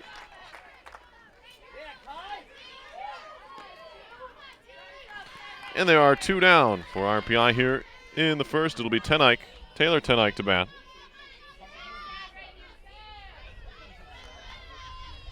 One for 3 with a single. She also struck out once. That one's, she's way behind it. Strike 1 to Tenike. You can tell how important this one is to these 2 teams when you see both the starting pitchers from game 1 back out there again. Cut on and miss. Ball up in the zone. Tenike missed it 0-2. 21st appearance of the season for Plimpton, her 18th start. As I mentioned, she's now 11-7 after the win in game 1. This one's hammered foul. Watch out.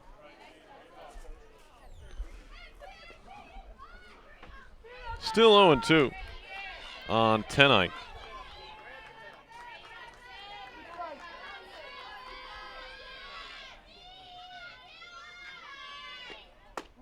That one just misses away.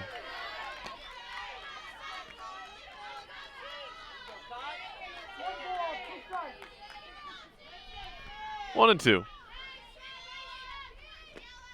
This one hit on the ground and a fair ball past the third baseman Murphy. It'll be a single.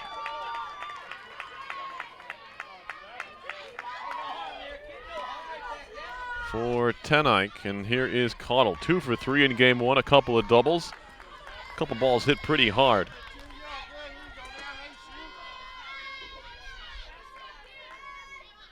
Bats here with a runner on first and 2 away.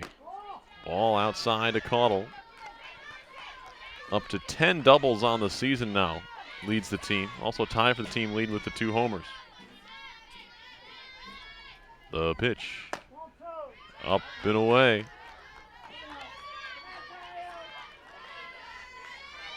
Caudle, a pretty good pitcher in her own right. She's second in the league in ERA.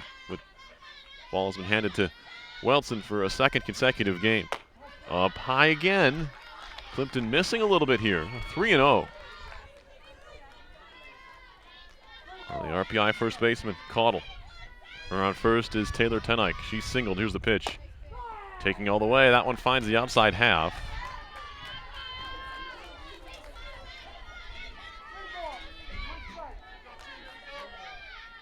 Plimpton ready. The pitch. Walked her.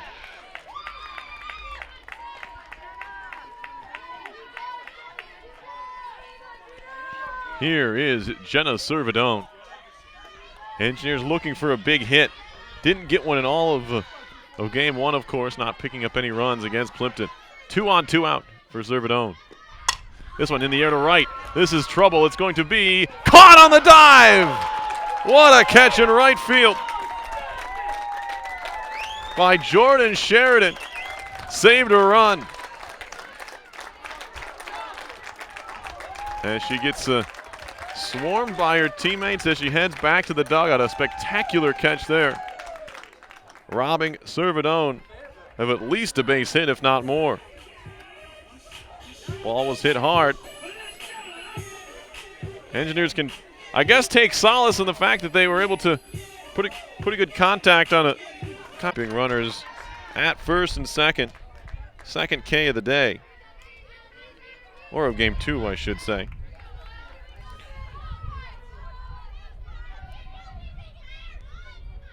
Plimpton struck out 8 Engineers in game 1. Here's Balestrini, takes a strike. She laid down a bunt trying to get a hit to lead off for the home half of the first and was thrown out. The pitch. High. 1-1.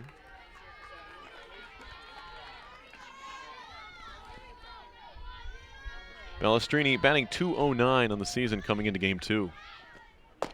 Ball inside. 2-1 now. If Balestrini can reach, Kohlmeyer will bat. Rudisill down at second. Harity at first. Here's the pitch. Strike down the middle, 2-2.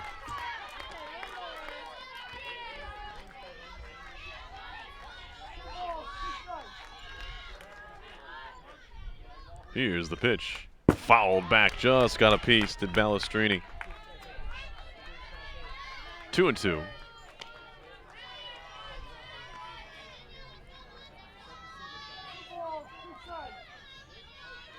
Plimpton threw 97 pitches in game 1 of this doubleheader.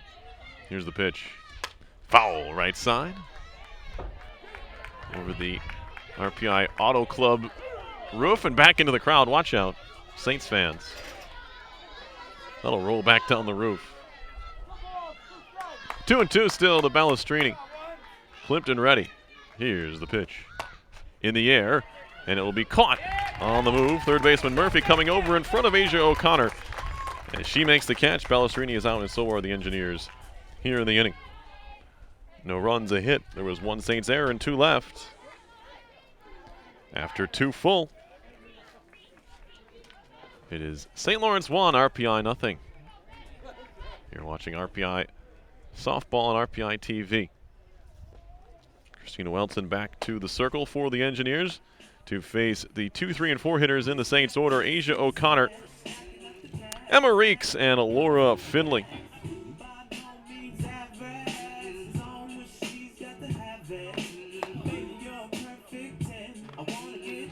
One run, 1 hit, 1 error for St. Lawrence. No runs, 2 hits, 1 error for RPI. Through 2 innings.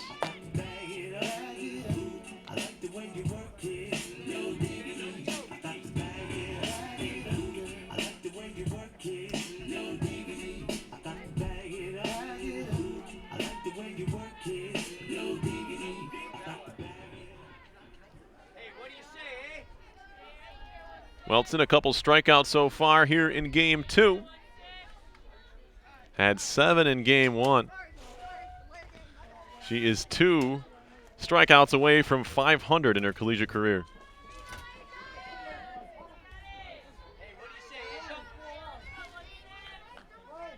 Wilson ready. Strike on the outside corner. Mentioned it in game 1. The school record is 506, held by Lorena Suker, a 2000 graduate of Rensselaer Polytechnic Institute. There's a ball high. 1-1 is the count to O'Connor. She walked her first time. High again. 2 balls into strike.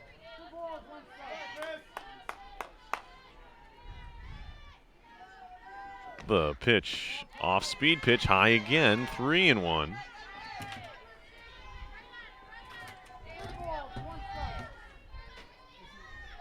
Welton ready. Upstairs, walked her again.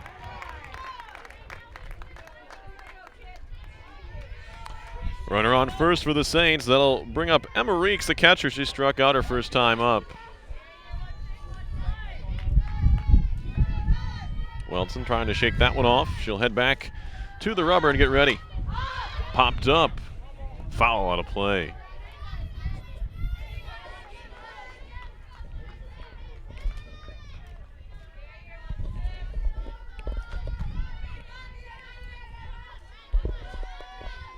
Welton ready again. Showing bunt off the mitt. Must be a pass ball.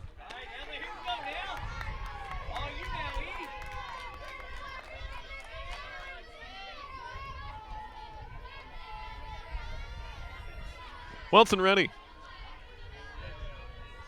The pitch home. Ground ball hit to short. Tough play. Harity in. Throw to first. Good strong throw. Over to third goes the runner, and in time and hanging on to the bag over there.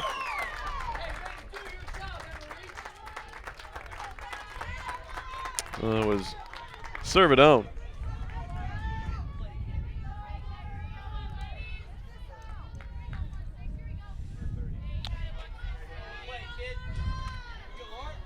So Finley to bat here.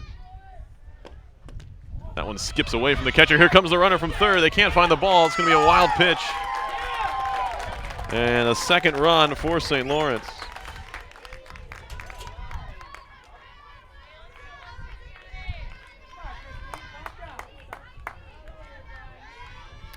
So O'Connor, who walked, moved to second on a pass ball, to third on a ground out, and then came home on a wild pitch.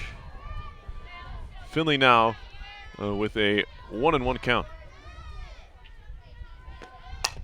Ground ball hit to short. Harity charging. Throws to first in time. 2 away.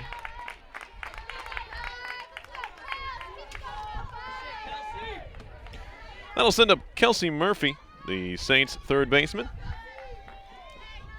She drove in the first Saints run with a single in the first. Back to the screen.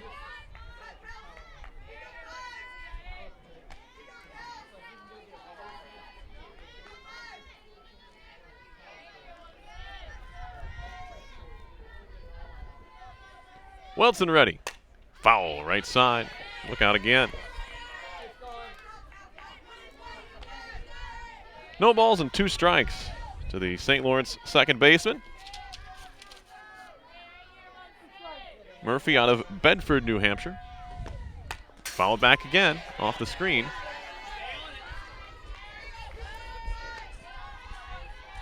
still way ahead is Welton. 2 down in the inning, but a run in for St. Lawrence. Welton delivers low. 1-2. Not a bad spot there.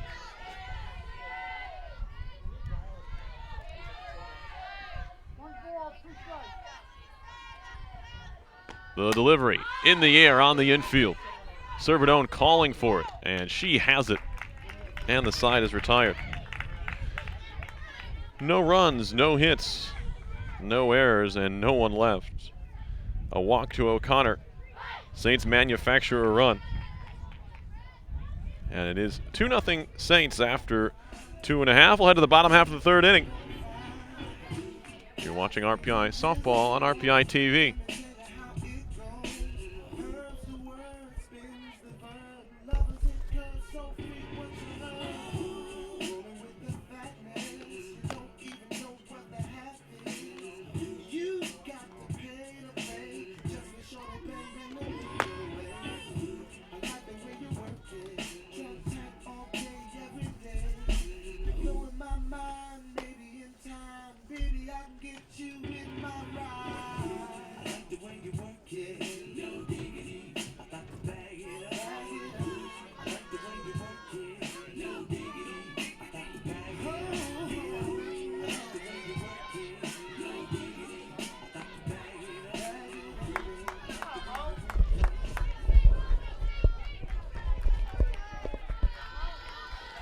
Here's Morgan Kohlmeyer for RPI, leading off the home half of the third. Up and away for a ball.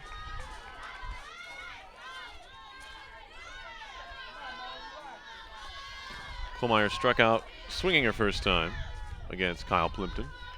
The pitch fouled left side. Is there room? No. What a play over by the batting cages.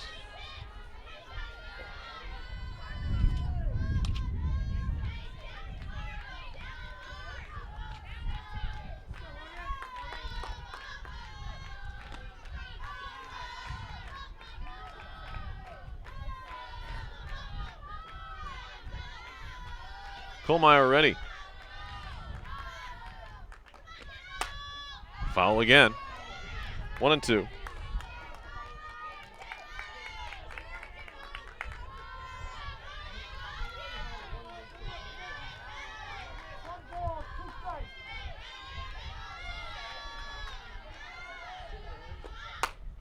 This one in the air to left. Actually, it's on the infield. It's going to be O'Connor who makes the catch, and there's one away.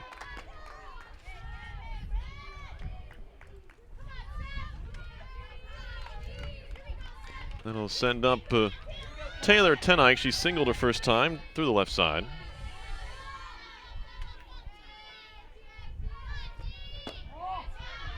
Ball. 1-0.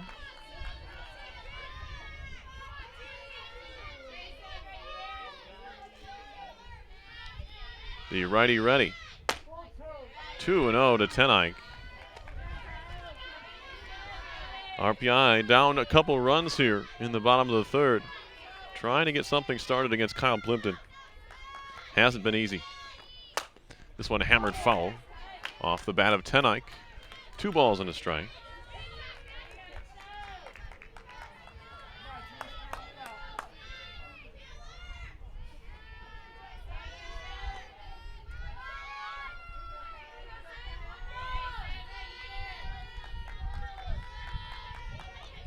Plimpton ready to come home with a 2-1. Check swing and a strike on the outside corner.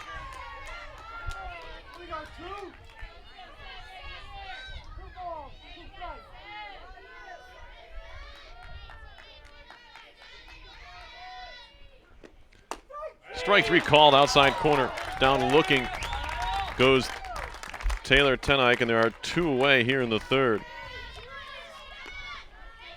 Here's Steph Connell. Walked her first time up. RPI baseball still tied with Clarkson 10-10 in the 10th. That's game 1 of a 2-game set up in Potsdam. A ball to Connell. She's ready to go. 2-0 on Caudle.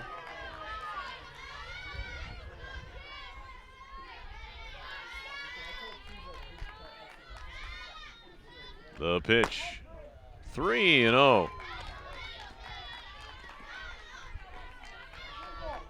Remember in game one, Caudle worked deep into a count, got a 3-1 pitch and hammered it to the gap in left center. We'll see what she comes with. Well, walked her again. So intentionally or not, Caudle's been walked twice here. Plimpton doesn't want to come with anything too good. At least here in game two. A couple doubles in game one may have swayed the decision a little bit. Here's Jenna Servidone, lined out to right. A tremendous play was made out there by Jordan Sheridan, diving to her right to make a catch. 1 ball to count to Servidone. That one on the outside corner. Plimpton's been getting that. Maybe it's a little bit off the corner, but she's been consistently hitting that spot, and the home plate umpire has been giving it to her. Plimpton works from that left side of the rubber as that one misses inside. Looked like a bit of a screwball action there. Ball twisting towards Servidone. 2-1 on Servidone here. Runner on first with 2 away. The pitch. Hammered to right again. Sheridan won't catch this one. It's all the way to the wall. Here comes Caudle. They're going to send her home. Here's the throw. It's not going to be cut off. On her way to third with a triple to Servidone, and it's 2-1. I think Sheridan missed the cutoff. There was no throw home. RBI triple for Servidone. Runner on third with 2 away, and the batter is Rudisill, now with a chance to tie things up. RPI finally getting to Kyle Plimpton. It only took 10 innings today to finally score a run off of her. The pitch in the air to right, falling in front of Sheridan. No, she makes the catch. Busy day for Jordan Sheridan as she hauls that fly ball in. The Engineers get a run on 1 hit. No errors and 1 left. At the end of 3, it's St. Lawrence 2 and RPI 1. You're watching RPI Softball here on RPI TV.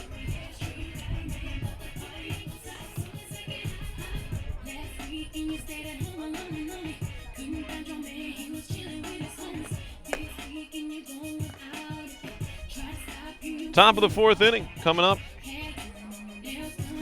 Saints will be sending up Hannah Sears, Jordan Sheridan, and Carly Chekon.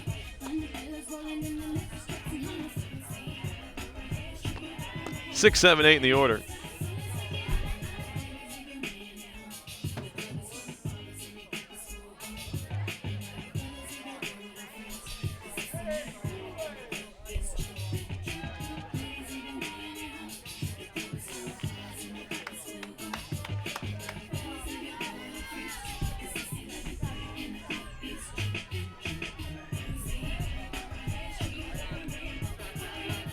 Two runs, 1 hit, and 1 error for St. Lawrence. 1 run, 3 hits, 1 error for RPI.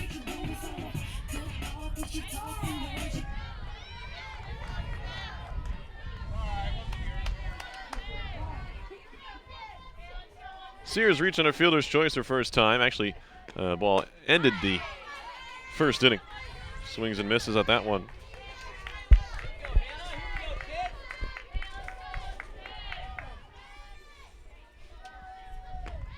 This one popped up on the infield. It's going to be Servidone. Third baseman comes over and picks it up. Pop out to start the 4th. Here is Jordan Sheridan, grounded out to third her first time.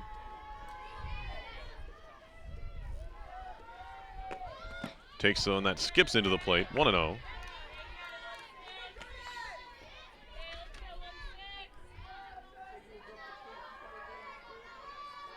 Remaining schedule for the Saints is this one's bunted, or slapped, I guess you could say, foul.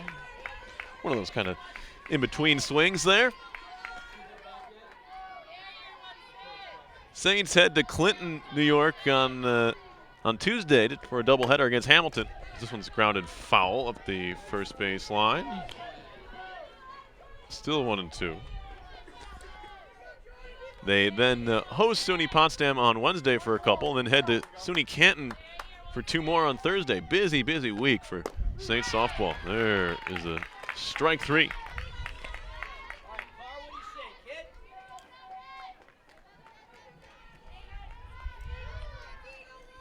Two down for the Saints in the 4th.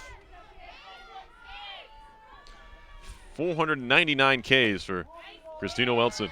That one is in there for a strike.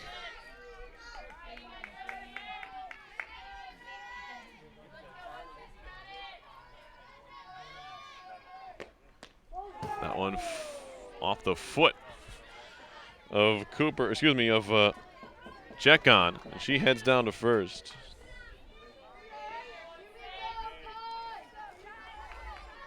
Runner on first now with the 2 away. That'll bring up Kylie Knight, the center fielder. Reached on an error first time. Fouled it back. 1 strike to Knight.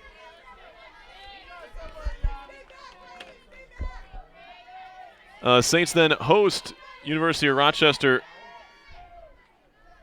next Saturday. This ball's swung on and missed 0-2. In their final league game, or league doubleheader of the year, before hosting Elmira following Monday. There's a strike 3 called. Actually, that's a Sunday doubleheader against Rochester. I beg your pardon. Strike 3 called as Knight is retired. Second strikeout and the 500th in the career of Christina Weltzen. So congratulations on 500 Ks.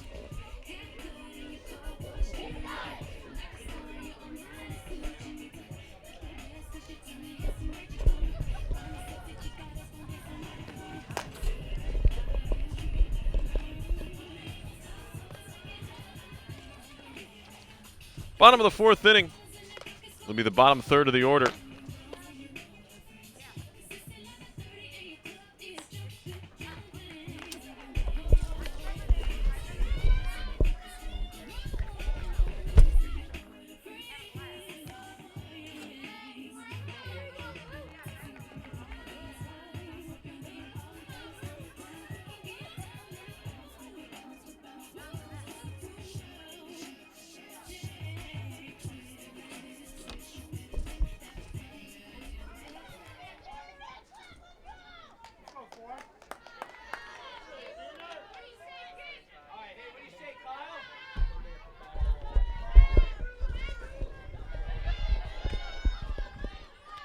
Bottom of the 4th, Morgan Tenike leading things off. She flied out to center her first time. Takes a strike from Plimpton.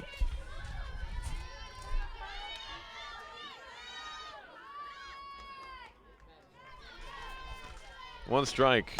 Foul. To the right, it'll be 0-2 on Tenike.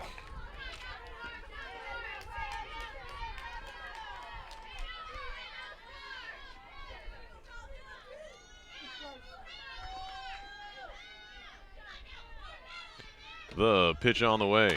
Foul back again.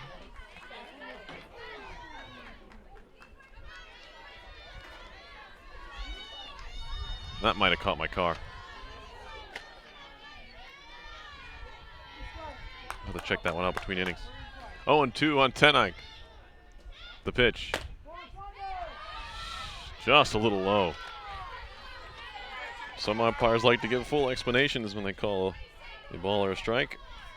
Thought from the reaction it was a strike, but not the case. 2-2. The pitch. Foul it back again. So Morgan Tenike this time, wasting some Plimpton pitches.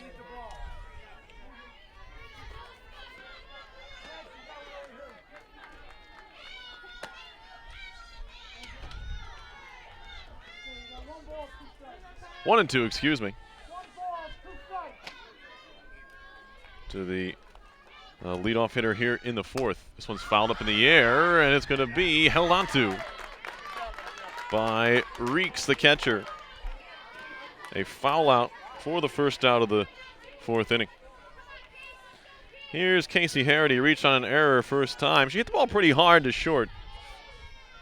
The play that Asia O'Connor would definitely want back. This one jam shot to short, over her head and into left field. It's a base hit. Second time Harity has reached, first via the single.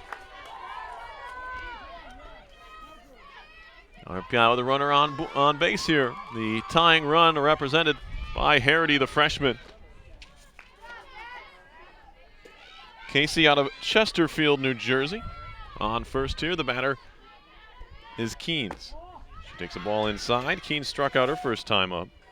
Ninth place hitter in the order, playing center field here in game number 2. The pitch, outside corner for a strike. Kathleen Baker had started the previous 27 games for RPI, but not starting today. We may see her as a pinch runner later on. Choking up on the bat is Keynes. The pitch, foul it right back. Was on it. 1-2. Engineers batting with 1 out in the bottom half of the fourth inning. Saints leading it 2-1. They've led all the way. Jam shot, third base side, foul. Playing in over there was Murphy. So a dangerous spot to hit the ball a little over her head. She was playing normal depth at third. Might have been able to catch that ball, but playing in with the speedy Keynes at the plate.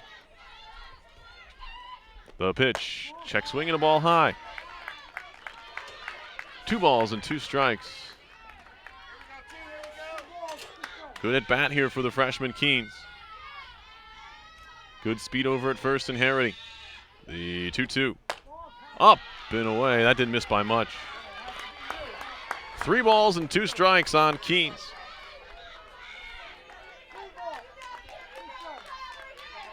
Plimpton ready. Harity over at first. Here's the 3-2. Got her on the arm. First and second for RPI with 1 away. Back to the top of the order. Danielle Ballestrini. Bunted out 3-4 in the first. Popped to third in the second. 0-2. 4-2.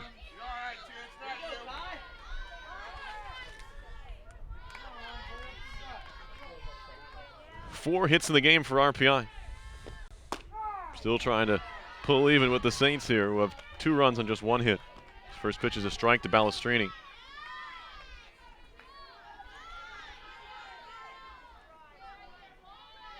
The pitch on the way. Ooh. A bit of a smile there from Plimpton. Ball and a strike. That ball off to close to the inside corner. Plimpton ready. Here's the 1-1. Foul in the air. Chance here to make the play, and it's made by Reeks. Quick out of the crouch is Reeks. She's made 2 plays now in this inning in foul ground. And it'll be up to Kohlmeyer with 2 down in the inning. Kohlmeyer 0 for 2, a strikeout and a pop out to short. Ball away, 1-0. Despite Kohlmeyer's hitting woes this season, still won't go after a bad pitch generally. The 1-0 pitch. Hammered up the middle is going to be a base hit. Here comes Harity. She will score, checking in at third, and taking a big round of third was Keynes. The game is tied, an RBI single for Morgan Kohlmeyer. And a big, big hit there with 2 outs in the inning. Knotting things at 2. First and third now for Taylor Tenike. And this might be the end of the day for Plimpton. And it will be. So we finally see our second Saints pitcher. It's going to be a freshman, Emma Gailey, checking into the game. From Simsbury, Connecticut, went to Cheshire Academy. We'll tell you about Gailey's numbers here.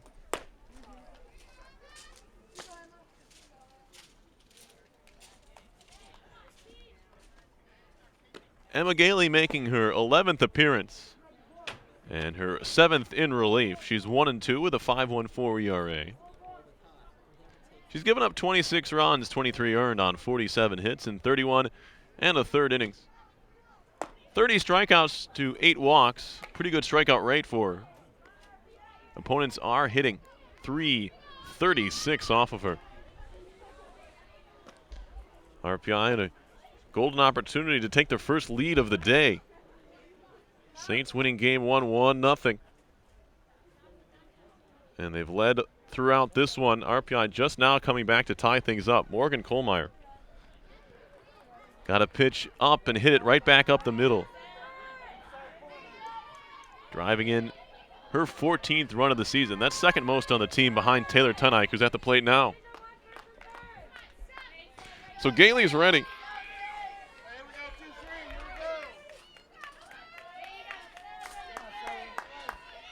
And put into a little bit of a tight spot. Good velocity, looks like, from Gailey. That one just misses away. But Plimpton finally chased from this doubleheader. She was superb in game 1. Up and away. And not exactly hittable here in game 2 either. RPI had to scratch a few together. 5 hits for the Engineers in 3 2/3 innings against her in game 2. Foul it back, as that was an off-speed pitch. Gailey out in front and just flicking it foul was Taylor Tunike. 2 balls and a strike. Some kind of moxie coming in there, 2-0 with an off-speed pitch, but that's what Gailey did. Here's the 2-1. Another one in the air on the infield. Checkan makes the play. And that'll do it for the RPI here in the 4th. They get a run on 2 hits and leave 2. After 4 full, it's 2-2. You are watching RPI Softball on RPI TV.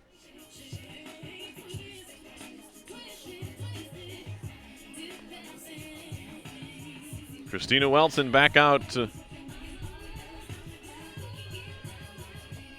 for her 12th inning of the afternoon.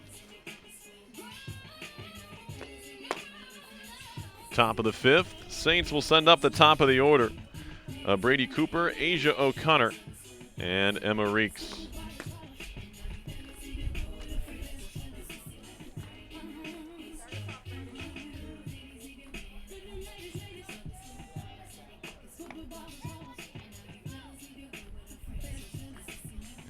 Checking on the baseball score. They're in the top of the 11th up in Potsdam. RPI, unfortunately, the home team, and the Golden Knights are threatening. A couple runners in scoring position in the 11th inning. Get you updated on that when that game goes final. That's just game 1 of 2 up there. We're in game 2 here in Troy. RPI men's lax with a big win yesterday against St. Lawrence, 10-8 up in Canton, keeping their playoff hopes alive. RPI women's lax had their senior day yesterday, a disappointing 9-8 loss to RIT, but the Engineers did beat Rochester on Friday, 16-5. RPI baseball splitting its doubleheader with the Golden Knights yesterday. Here's Cooper. She's 0 for 3, a ground out, a couple ground outs, in fact. And looked like she offered at that one. Yes, she did. 0-1. Ground out to second, ground out to first for Cooper.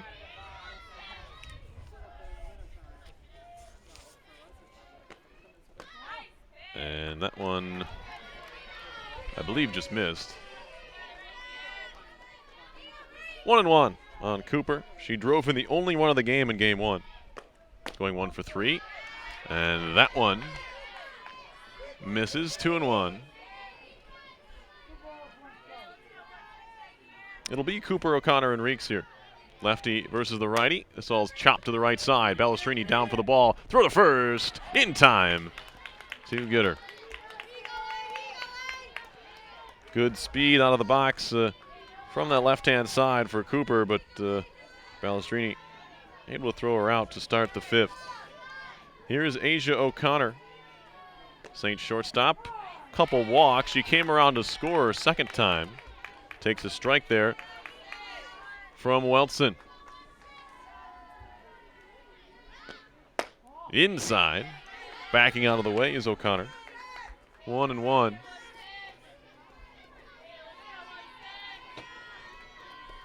Weltson ready. Here's the delivery. Off-speed pitch hit in the air. Keynes came in. Now she goes back and she makes the catch. Bit of a scare there for the RPI fans and coaches as they saw their freshman center fielder take a couple hard steps in before realizing the ball was going to be a little bit over her head. She was able to recover and make the catch. Here's Emma Reeks. 0 for 2, strikeout in the first, ground out to short in the third. First pitch is a strike at the knees.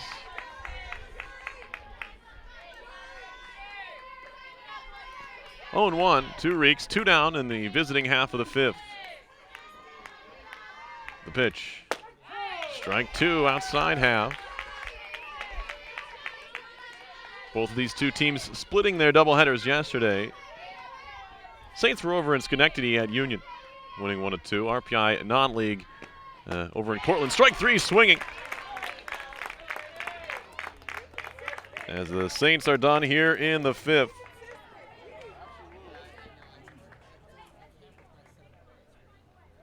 Five strikeouts now for Weltson here in game 2. 12 on the afternoon. As you look ahead to the bottom of the 5th inning, it'll be Caudle, Servidone, and Rudisil for RPI. Now in a tie ball game. Engineers have never led today. First looks for a number of these RPI batters against Emma Gailey, who came on to finish the 4th.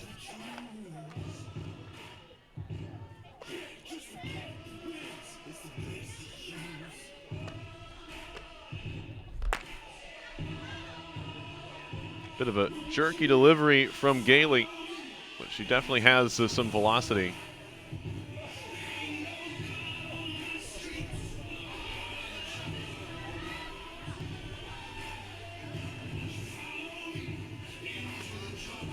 Really couldn't ask for a better day here in Troy.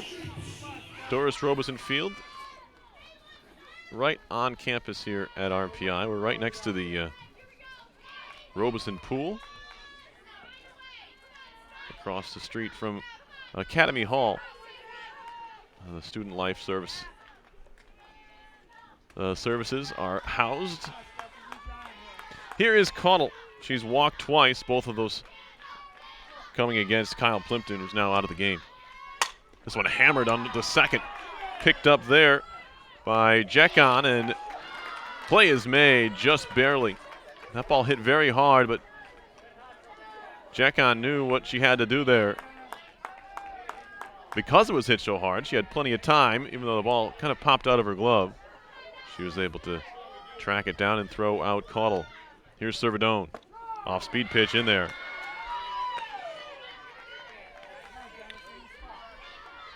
Servidone 1 for 2, line to right and then triple to right, scoring a run. Takes the ball. 1-1.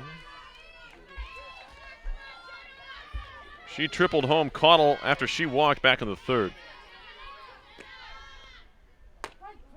Another off-speed pitch just floating on in there. 1-2 on Servidone. How do you do? The 1-2. Jam shot, center field. This is going to be trouble. It's down for a hit. Knight to grab it on a couple of hops, but it's a base hit for Servidone, her second hit of the game. And with one away, the Engineers have a runner aboard for Rudisil. She's 1 for 2, singled in the second, flew to right in the 3rd. Ready for the pitch from Gailey, and that one's in there at the letters. 1 strike. 2-2 game, RPI batting in the bottom of the 5th inning. One away. Off speed pitch. That one didn't come down quick enough, says our home plate umpire. 1-1 on Rudisil. The pitch. Foul at right side. Out of play.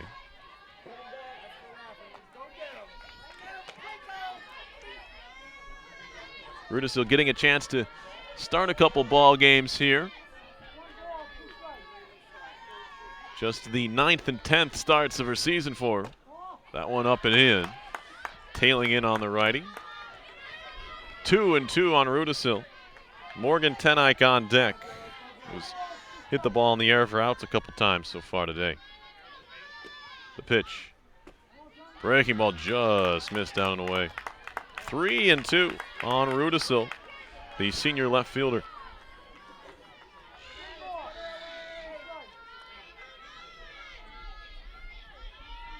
Gailey a couple smacks of the glove. Here's the pitch in the air and into left field. It's a solid single for Rudisil. Her second hit of the ball game. And the Engineers have something brewing here in the 5th. 2 on with 1 away, and now Morgan Tenike. Flew out to center and popped foul out to the catcher, Reeks. Their 2 trips. The pitch on the way. Foul ball, out of play. 1 strike to Morgan Tenike.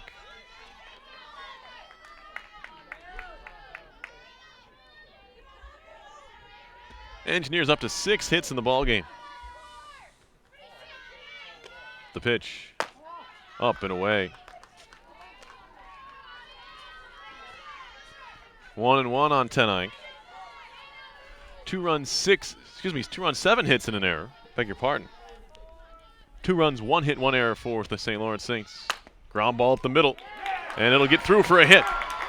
They're going to send Servidone. She's going to score. The throw is not in time. It's going to be trying to cut it off was Cooper. Tipped off her glove, but it was backed up by Reeks, and the Engineers have their first lead of the day.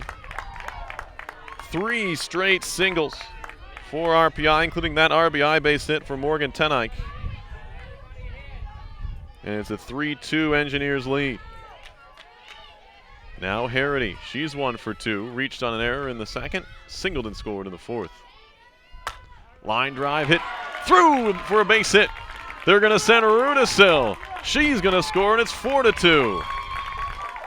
4 straight singles for RPI, including Casey Harity, who picked up her second hit of the ball game. Jocelyn Rudisil scoring all the way, and that ball hit to left field. Bobbled a bit by Finley. It would not have mattered. And it looks like we're going to have a re-entry of Plimpton here.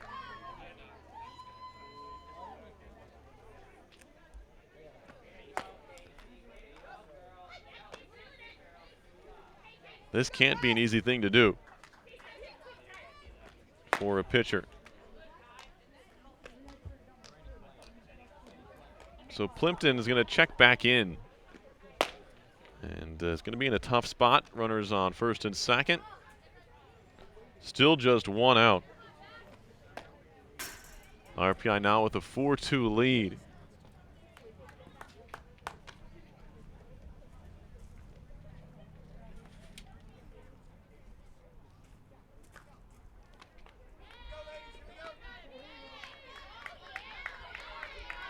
So right now, Gailey is the pitcher of record for the Saints. Plimpton pitched the first 3 2/3, gave up 2 runs, both earned on 5 hits, struck out 3, walked 2. Gailey also responsible for the 2 runners on here. The batter is Keynes. She struck out and was hit by a pitch, 0 for 1 so far. Morgan Tenike at second, Casey Harity at first. Pitch up high. 2-0. Can't really blame Plimpton for the wildness here to start things off. She was just sitting on the dugout for about an inning and some change. The pitch. A little bit high, 3-0.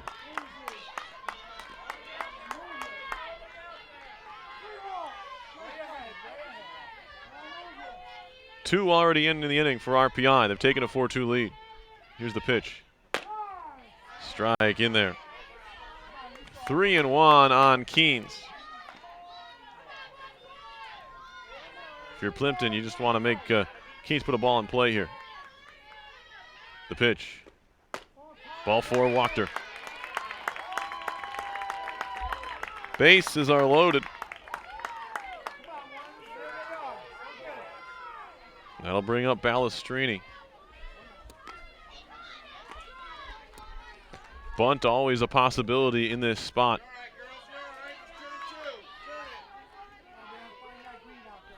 Even with a force play at home. Swung on and fouled back. Strike 1 on Balestrini. She's 0 for 3. Did bunt in the first, trying to get on board. Was thrown out, then popped to third. Fouled out to the catcher. Pitch from Plimpton. Inside. 1-1.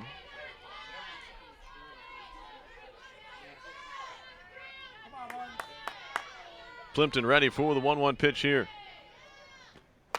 Foul. 1-2 now.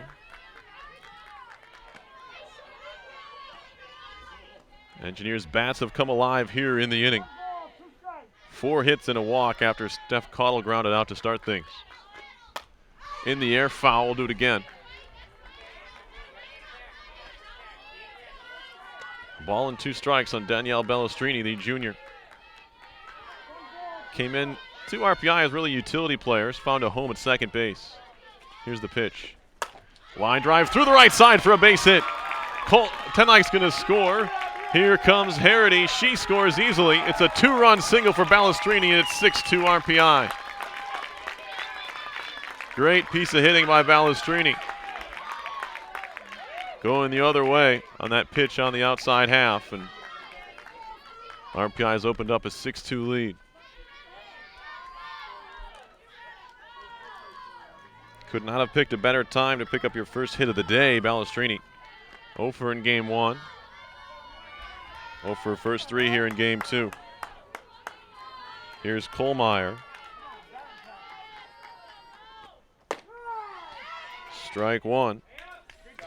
Keynes went first to third as Balestrini steals second there. So now second and third for Kohlmeyer. She drove in a run with a single her last time up. This one flicked into left. It's going to be caught. Thinking about tagging there was Keynes, but she thought better of it as Finley made that catch only a handful of steps outside the infield dirt. So the right idea for Kohlmeyer, just kind of flicked the wrists at that one. She flies out for the second out of the inning. That'll bring up Taylor Tenike. 9th batter to hit in the 5th for RPI. This one on the ground is short. O'Connor's throw is in time. And the Saints stop the bleeding right there as Taylor Tenike grounds out to end the inning. 4 runs for RPI on 5 hits, and they leave 2. After 5 full, it's 6-2 Engineers. Here in game 2, RPI trying to salvage a doubleheader split. And that 4-run frame is going to help things in their cause. Top of the 6th, it'll be Finley, Murphy, and Sears.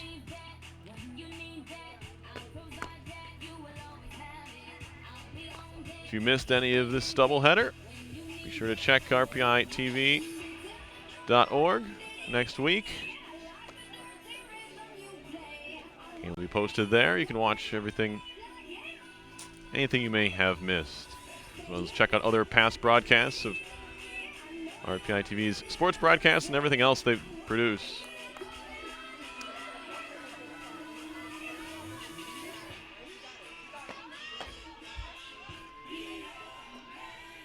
Christina Welson back out there for the 6th.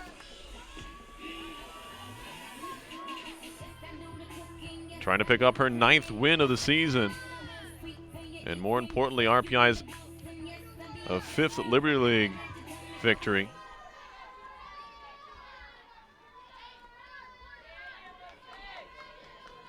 Saints are trying to avoid their 5th split. They've split all 4 previous doubleheaders this season. This is a first pitch strike. In the league, that is. Finley takes one in there. 1 strike. She's 0 for 1. Was hit by a pitch in the first, grounded out to short in the third. High. 1-1.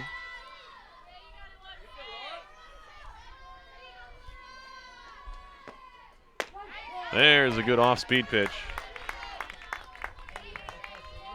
Ball and 2 strikes from Wilson to the right-handed batting Finley. The delivery. Swung on and missed. Went after a high fastball.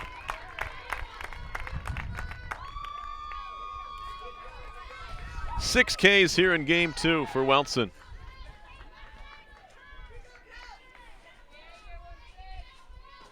She eclipsed the 500 career strikeout plateau in the 4th inning. The last strikeout, she struck out Kylie Knight to pick up number 500. Here's Murphy. Singled home a run in the first and then popped out to third in the third, 1 for 2. 1 ball to count to the Saints third baseman Murphy. The pitch, ground ball to the right side, off the glove of Caudill, picked it up, flips it to Balestrini, and it wasn't pretty, but it got the job done. 2 away for St. Lawrence. In the 6th inning, it'll bring up Sears. Reached on a fielder's choice in the first, popped to third in the 4th, excuse me.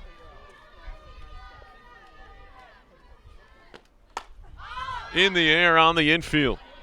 Into Servidone. She wants it again and has it right in the middle of the circle. A 1-2-3 inning for the RPI defense. As we head to the bottom of the 6th. 3 outs left for the Saints, but RPI will have a chance to try to pad its lead. They'll send up Steph Caudill, Jenna Servidone, and Jocelyn Rudisil for 5-6 in the order.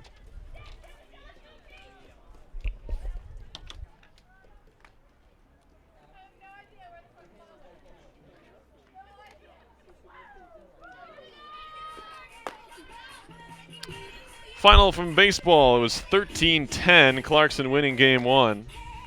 So they've won now 2 of the first 3 games of that series. Game 4 coming up in Potsdam. They're RPI in search of a 4-game split up there in Liberty League baseball action. Told you about the Saints' upcoming schedule. RPI will head to Utica on Wednesday for a non-league doubleheader.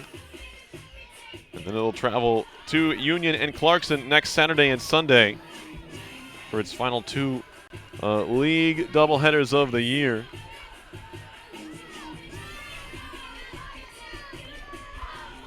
Here's Steph Caudill.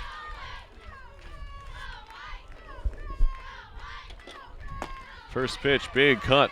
She missed it. Caudill is 0 for 1, a couple of walks and a ground out. She actually started RPI's 4-run 5th by grounding out to second base, and then Engineers put together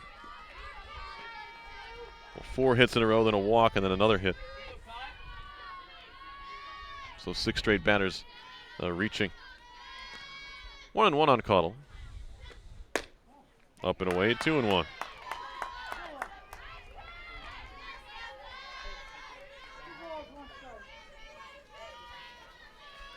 Plimpton back out there for her second stint of this game. And this is fouled out of play left side. 2 balls and 2 strikes on Steph Caudill.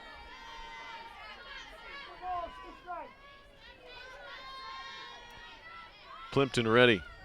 The pitch home. High. 3-2.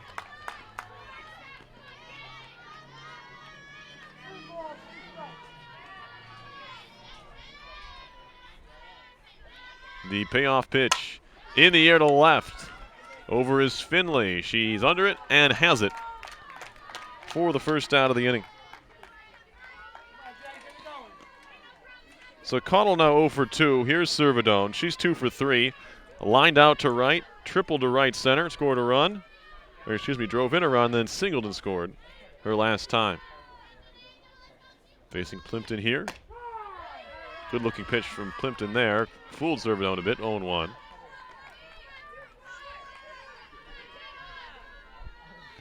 One down in the home half of the 6th inning. RPI leading 6-2. This in the air to short. O'Connor's there, and she'll haul it in. So 2 quick outs here for RPI. That'll bring up Jocelyn Rudisil. She's 2 for 3, couple singles and a flyout. Has a run scored. Part of that 4-run fourth. Here's a ball, 4-run fifth. There's a ball popped up in foul ground. Caught in foul territory by Murphy.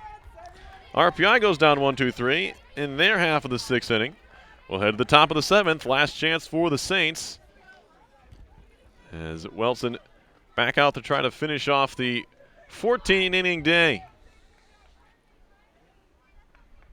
She will face the bottom third of the order. Scheduled hitters Jordan Sheridan, Carly Jekon, and Kylie Knight. RPI leading by 4 here.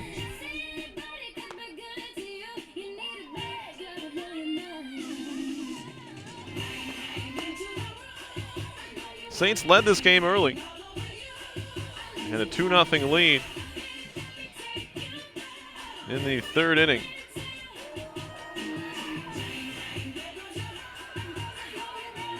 But RPI came back with one in the bottom of the 3rd to pull in 2-1. They tied it in the 4th and then put up a big 4 spot in the 5th.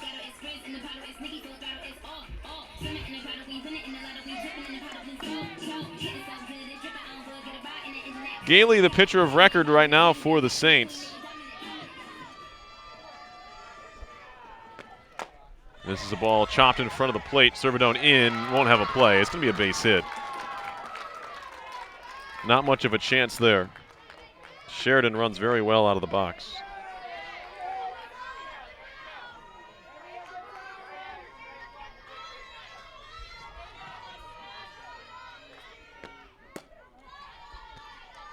That one misses to Jekon. 0 for 1, struck out in the 2nd, was hit by a pitch in the 4th. Bunted at and missed. 1-1.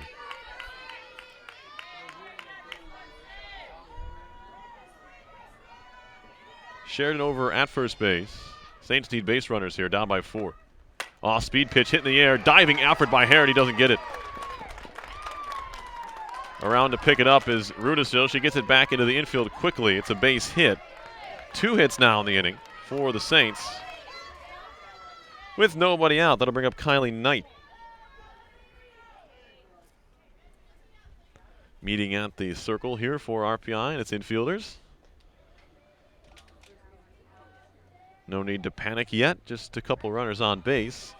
RPI can focus on the task at hand, try to get some batters out here.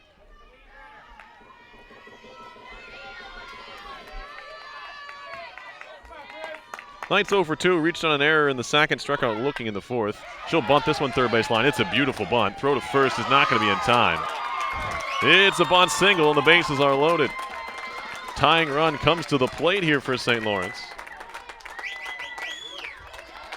Beautiful bunt by Knight.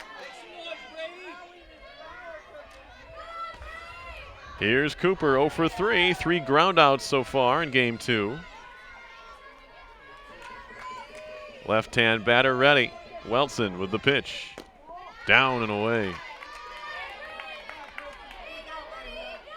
Nobody out here in the top half of the 7th inning. The pitch in the air, shallow center. This is going to be down for a hit. 1 run's going to score. The throw is going to be cut off by Caudle. It's a 6-3 ball game. RBI single for Cooper.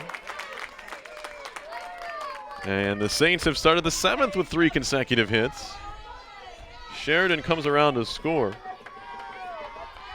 Station-to-station ball here. First pitch is a strike to O'Connor. She's 0 for 1. A couple of walks, couple runs scored. Also a flyout in there. Here's Welson's pitch. High, 1-1. Tying run over at first base, still nobody out. Check count at third, Knight at second, Cooper at first. The pitch. Little high. 2 balls and a strike.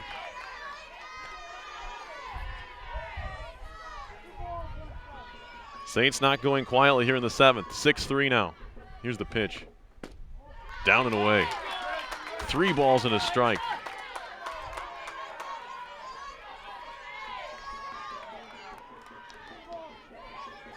Has to come here. Ball 4, walked her. It's a 6-4 game. Third time O'Connor has walked here. This time it drives in a run.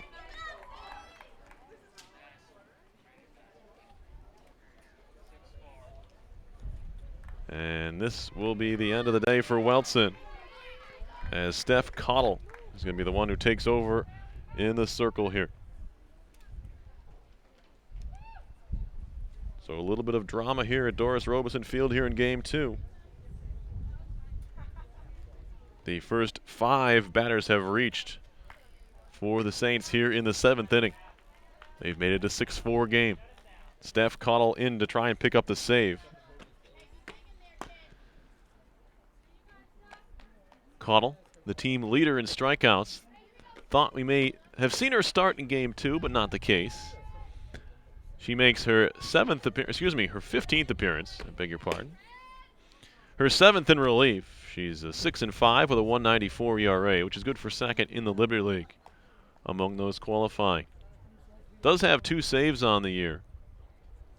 81 strikeouts in 75 and 2/3 innings. Opponents hitting .215 off the right-hander, sophomore out of Gainesville, Florida. Went to Gainesville High School.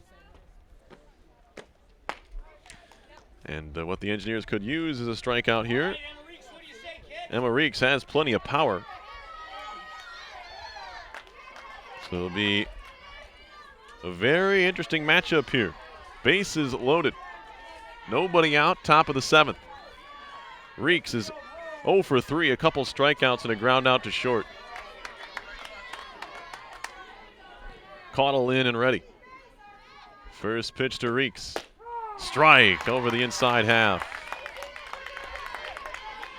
So important to come out of the bench or come off of wherever you were. Cottle, of course, was playing first base before coming into this one. The pitch. Little high, 1-1. Cottle can bring the heat. It's whether she can control her pitches. That's the question.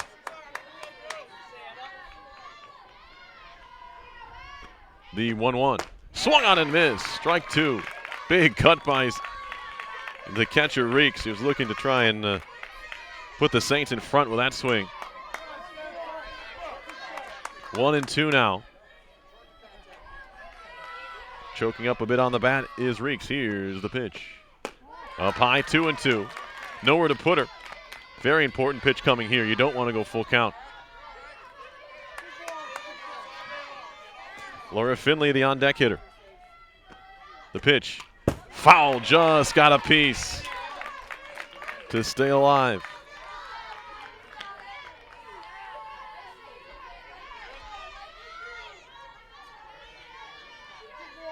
We'll do it 2-2 again. Cottle spins one home. Swung on and missed. Strike 3. Big strikeout for Cottle. And there's one away. Third time Reeks has gone down swinging here in Game 2. That'll bring up Finley. 0 for 2. Hit by a pitch in the first. Ground out to short. And a strikeout her last time. Takes a ball. 1-0. 6 runs, 10 hits, 1 error for RPI. 4 runs, 5 hits, and an error for the Saints. Strike at the knees. Good spot by Cottle.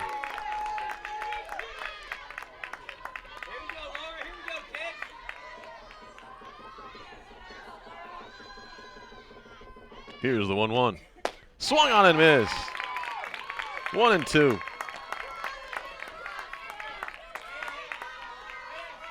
Cottle trying to put out a fire here.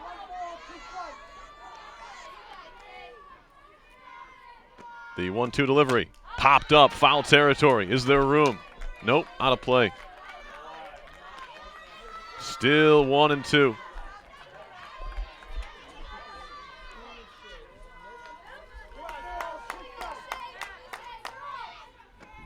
The pitch. Oh, up and away.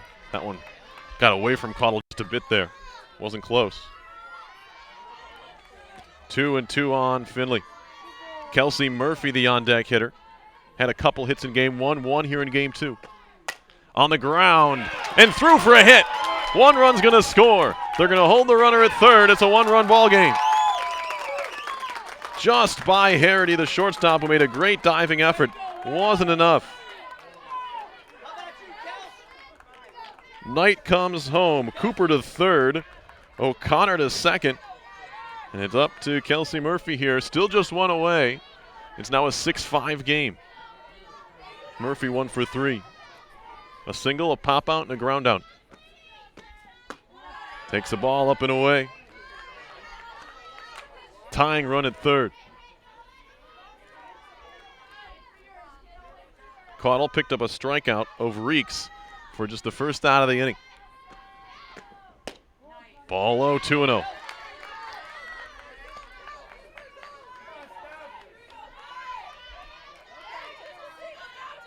Laura Findlay's hit was their first of the game, bringing the Saints within 1. Strike on the outside corner. Close pitch. Saints fans don't like it.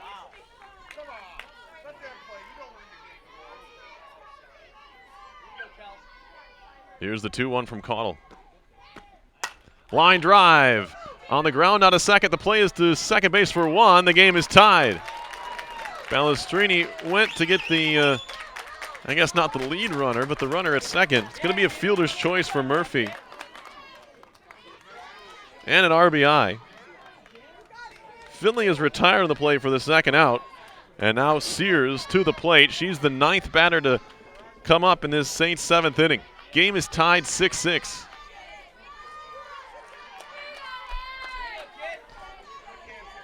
Sears 0 for 3, reaching a fielder's choice and has since popped out to third twice. Takes the ball upstairs. First and third for the Saints now.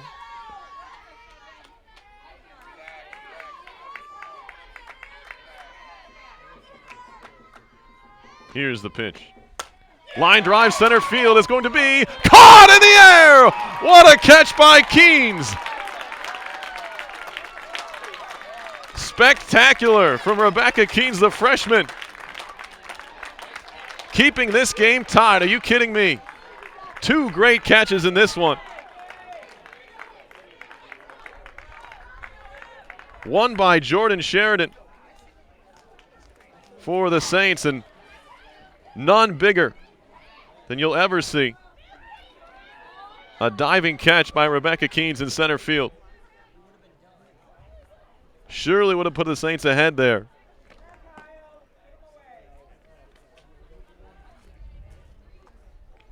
We will head to the bottom of the 7th inning. Morgan Tenai, Casey Harity, and Rebecca Keynes will bat for RPI. Those are the scheduled hitters. A 4-run 7th.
Bottom of the 7th, the 6-6 game.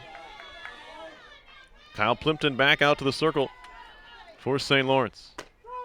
Strike to Tenike. Morgan Tenike 1 for 3, fly to center, fouled out, and drove in a run with a single her last time up. The pitch popped up on the infield. Calling for it, Murphy, the third baseman. She has it, one away.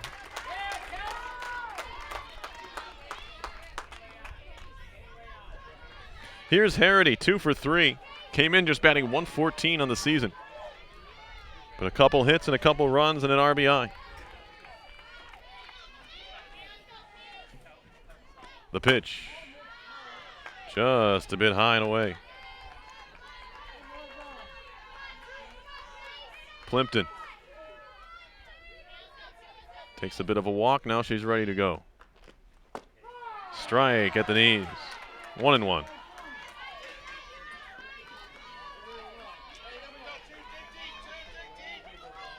Bottom of the 7th. RPI trying to walk off here.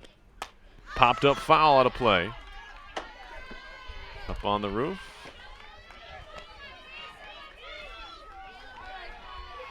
A ball and 2 strikes on the freshman Casey Harity. Rebecca Keynes, who made that outstanding catch in center, on deck. There's a swing and a miss, strike 3, 2 away.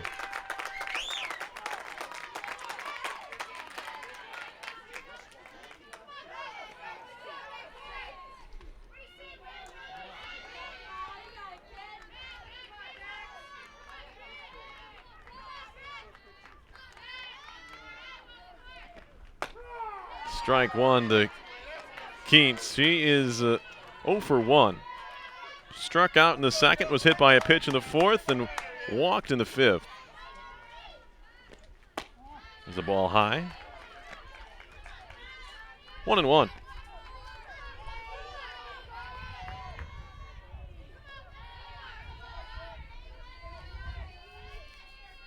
Here's the pitch. Strike at the knees. Good spot from Plimpton. 1-2.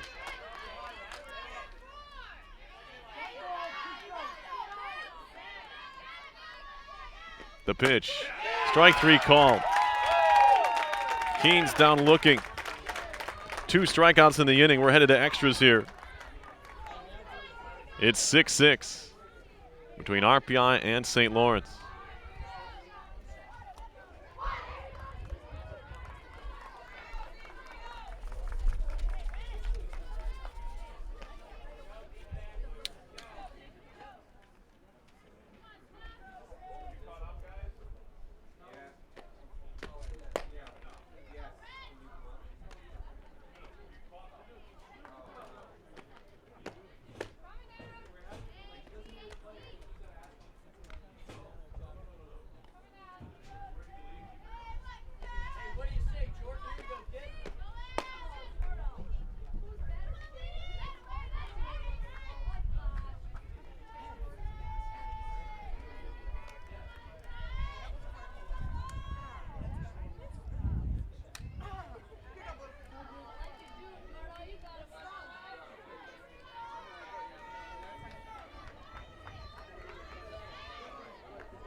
Top half of the 8th inning.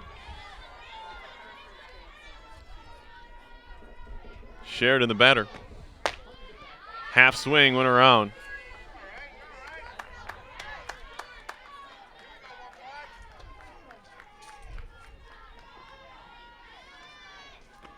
The pitch.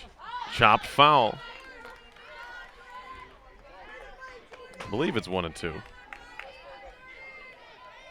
Sheridan, Jekon, and Knight to bat here for St. Lawrence in the 8th. Swung on and missed. Strike 3.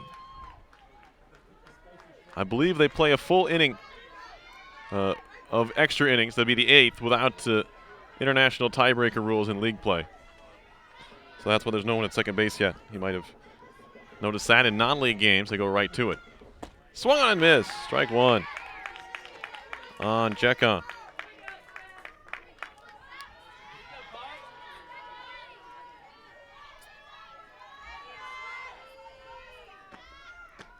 Strike 2.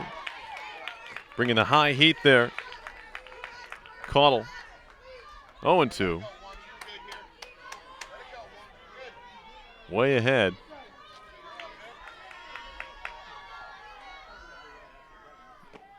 The pitch. Ball outside.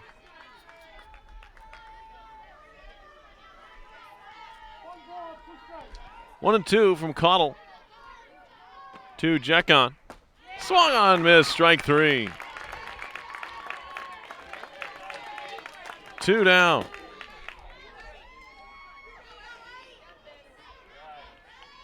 Third strikeout for Caudle in now an inning and 2/3. Here's Knight. Strike, a little bit of a high strike. Knight 1 for 3. Reached on an error in the second. Struck out looking in the fourth. Singled and scored in the seventh. There's a ball fouled out. Got to play.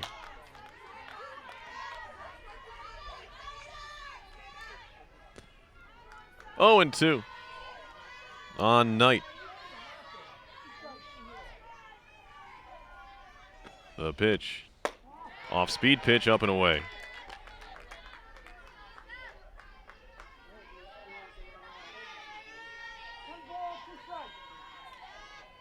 Here's the 1-2. Ground ball to second. Balestrini knocks it down. Throw to Tenike is in time. It's a 1-2-3-8 RPI. Try to end things in the bottom half. Nothing across for the Saints in the home half of the 8th inning. It'll be the top of the order. Balestrini, Kohlmeyer, and Taylor Tenike. You're watching RPI Softball on RPI TV. So we are in extra innings here at Doris Robeson Field. 6-6 is the score.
First pitch strike to Danielle Balestrini. So we kick off the bottom of the 8th inning in a 6-6 tie game. Plimpton's pitch is fouled back, 0-2.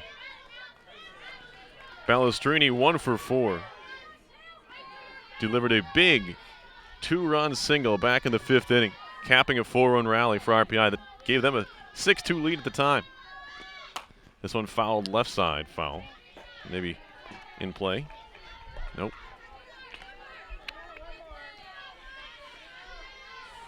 Saints came back with a 4-run top of the 7th to tie it. That's where we stand here in the 8th. Swung on and missed, strike 3.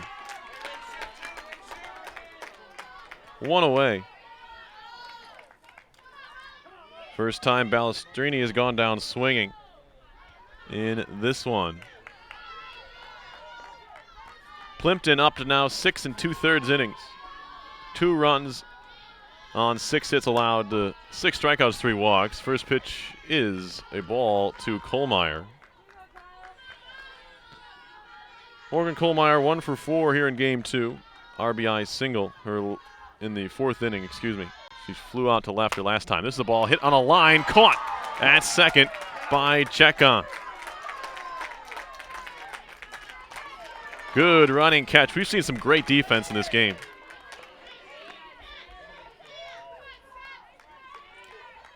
Tremendous display. 2 down for Taylor Tenike. Has the power to leave the yard. She's 1 for 4. Strike on the outside corner. Unhittable from Plimpton there.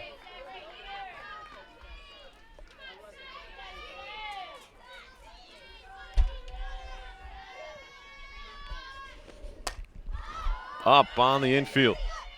First baseman calls for it and has it. It's Cooper. And that will do it for the 8th. We'll head to the top of the 9th inning here. 6-6 RPI and St. Lawrence. And for the Saints, it'll be the top of their order. Cooper, O'Connor, and Reeks. With the move to Caudle, the Engineers have lost the DP. She was the designated player.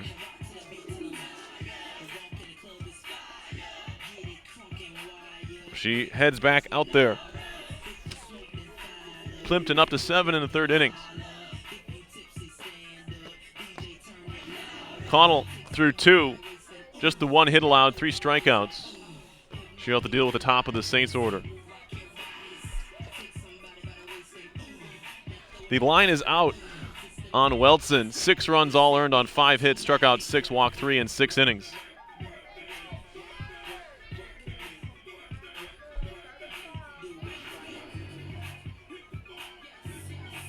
I guess I was wrong about the international tiebreaker. I thought this is when they'd started. Maybe it's 2 innings of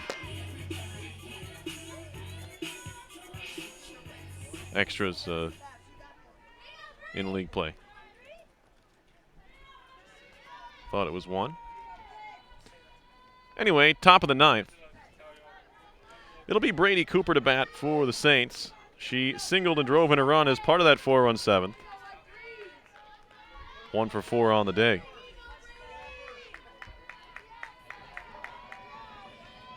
Caudle's delivery. Running up at that one was Cooper, but it's in there for a strike. Didn't offer. Didn't matter.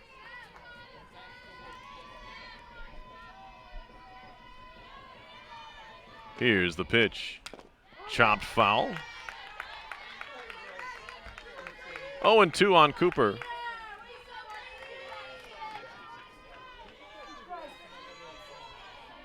Caudle ready to spin one home. Here it is. Swung on and missed.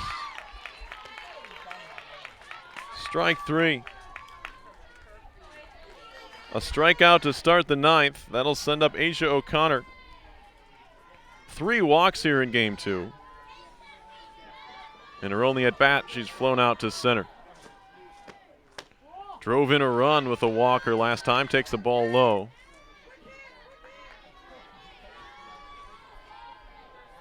One out. Nobody on in the top of the 9th inning for St. Lawrence. There's a strike.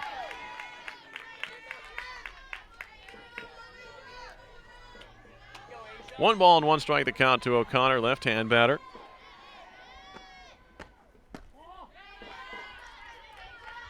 The Pembroke, Ontario native takes a ball there. 2-1. Now she's ready.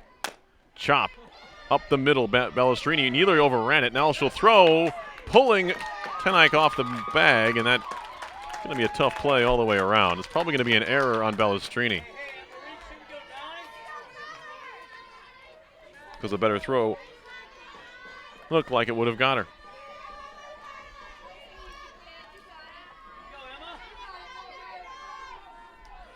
One away, runner on first for Reeks. 0 for 4 with 3 strikeouts. Takes a strike there. She struck out with the bases loaded and nobody out in the 7th. Saints still did go on to score 2 more runs in the inning. Takes the ball high. 1-1.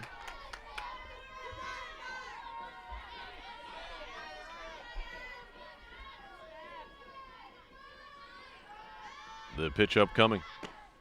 Off speed, stays high, 2-1.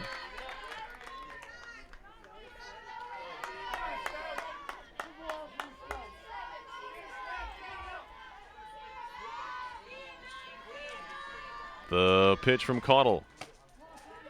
Just misses inside. 3-1.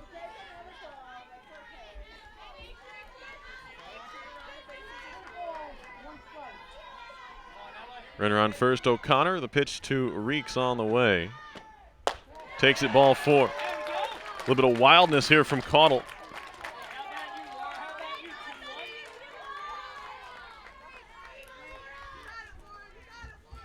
And Reeks not having a great day at the plate. As I mentioned, the 3 strikeouts. She'll gladly take a walk here.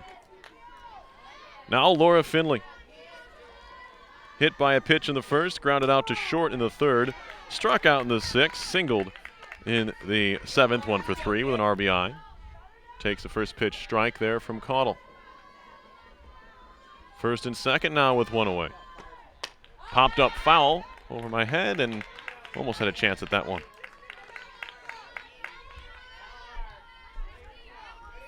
Oh, and 2.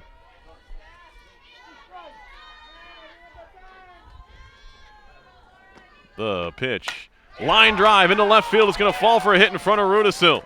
She'll fire it back into the infield. But the Saints are in business here. Base is loaded with 1 away.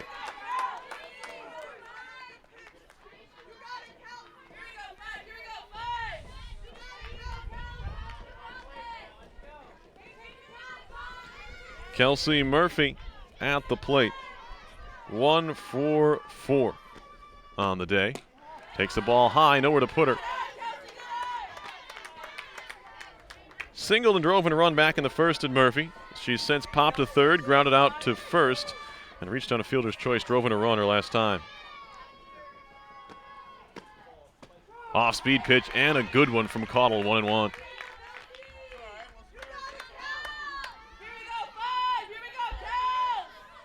Six ball game, top of the 9th inning. 1 away. Pop foul, out of play.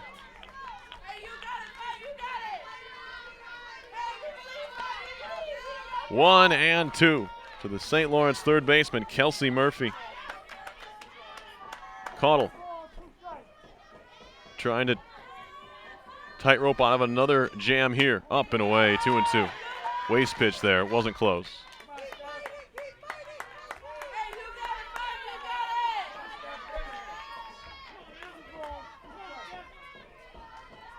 Here's the 2-2. Off speed, fouled back. We'll do it again. Scheduled hitters for RPI. In the bottom of the 9th, Caudle, Servidone, and Rudisill. Caudle trying to send him there. Popped up, foul again. Still 2-2. That'll come down off the roof to our right.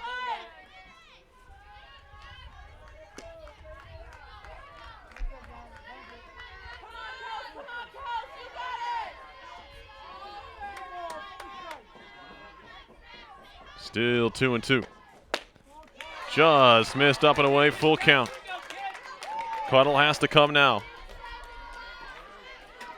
3-2, 1 out, bases loaded in a tie game.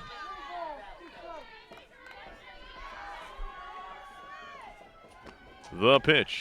Line drive on a hop to Bellastrini. Her one play is going to be to first, and she makes it well. That ball was absolutely scalded. It's an RBI ground out for Murphy, but she gets the job done. 1 run in. It's 7-6. When it's all said and done, there wasn't much more Ballastrini could have done with that ball.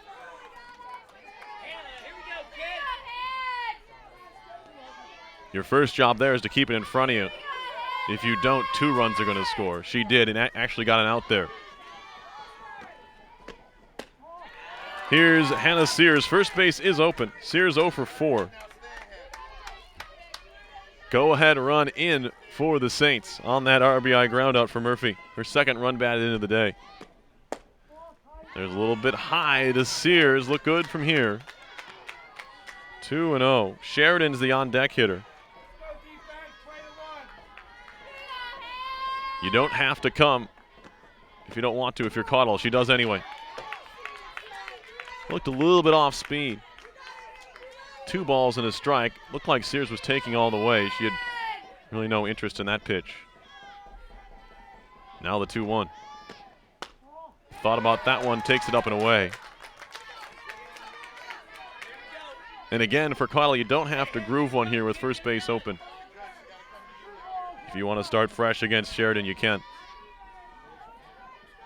The 3-2. Line drive, through for a base hit. One run's going to score, and I think it was Finley kind of tiptoed around third. Not sure if she actually touched it, so she goes back to the bag. It's an RBI single for Sears. And it's now 8-6.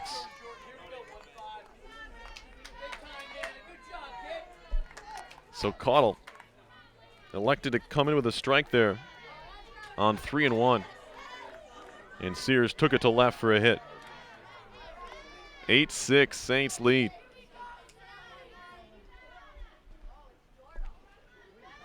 And I think we're going to get a change here. They're going to get another runner. Same move they made last game. It's going to be Alicia Barkham, the freshman, who came on to run for Sears late in game 1. Does the same thing here in game 2.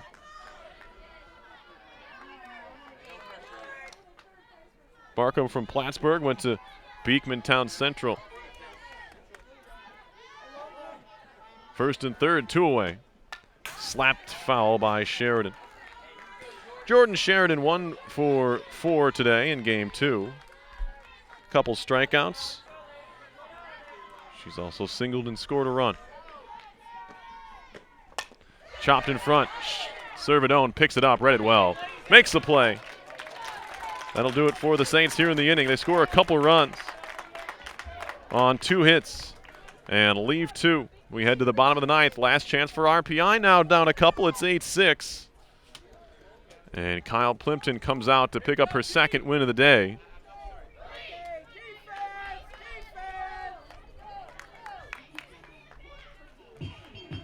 She came in to put out a fire of her own in this one after being replaced by Emma Gailey. Gailey was only able to retire 2 RPI batters before Plimpton came back into the game. And now she's in line for win number 12. She can shut down RPI here in the bottom of the 9th inning. It'll be Cottle, Servidone, and Rudisill.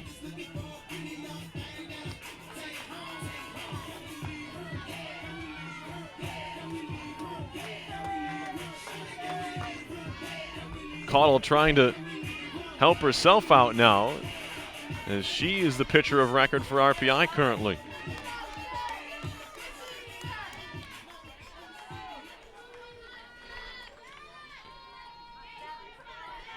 Cottle here in game 2, 0 for 2, a couple walks.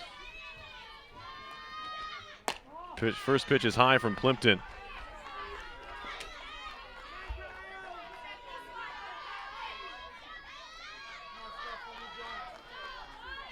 Plimpton up to 119, 120 pitches now in game 2. 2 of them balls there after throwing 97 in game 1.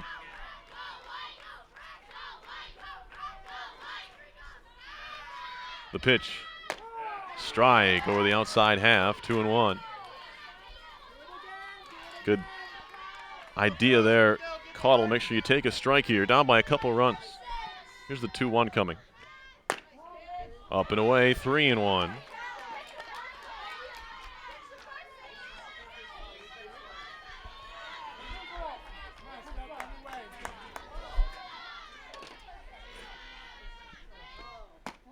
Ball 4, walked her third walk for Cottle here in game 2. After she went 2 for 3 with a couple doubles in game 1. So RPI gets a runner on here. They may run for Cottle.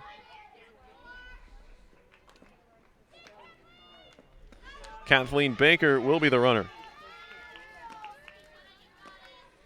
Jenna Servidone to the plate. She's 2 for 3. She's hit the ball hard all 4 times.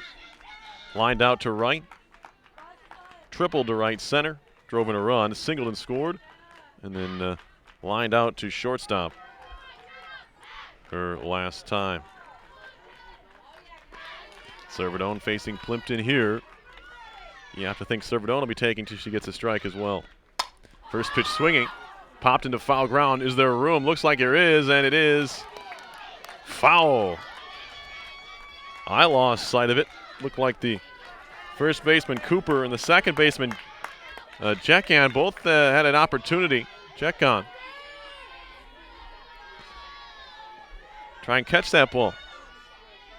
Serve it on alive. 0-2. High fastball called a strike.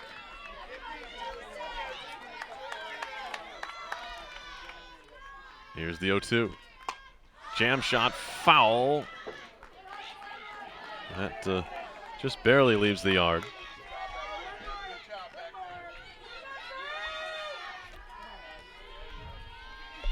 Staying alive is Servidone at 0-2.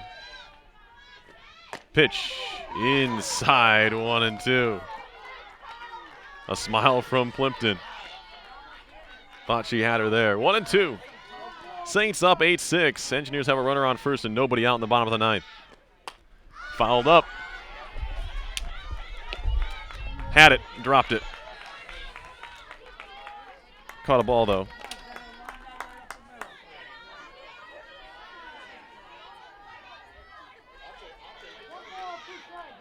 Still 1-2.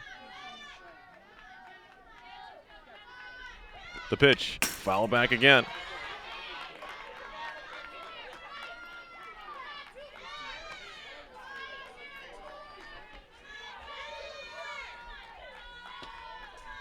Still a ball and 2 strikes. On Servidone, up high 2-2.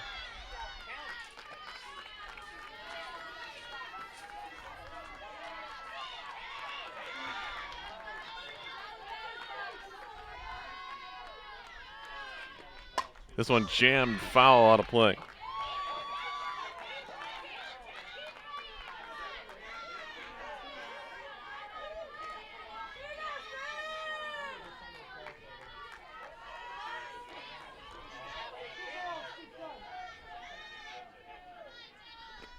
Pitch, got her. On the rib. Servidone will gladly take that one. Down to first she goes. First and second, nobody out here. Rudisill, you have to think, will be bunting. If this game couldn't get more interesting, it just has. Here's Rudisill bunting. It's a good one. Picked up by Plimpton. Throw to first. Covering on the play is Jekan. A sacrifice bunt. Score at 1-4. There's one away. Moving up to second and third, respectively, are Servidone and the pinch runner.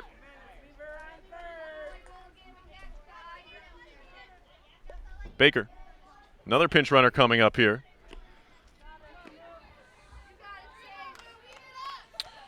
Is going to be Greco, the freshman, who started game 1 at shortstop. She'll run for Servidone here.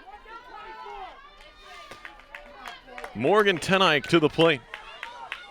1 for 4 so far today, RBI single included. She also scored a run. Tying run at second, 1 out in the bottom of the 9th inning. Saints lead it, 8-6.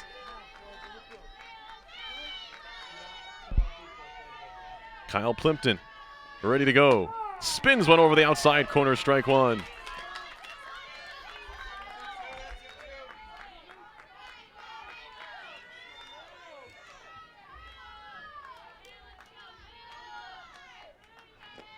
This one fouled in the air, out of play.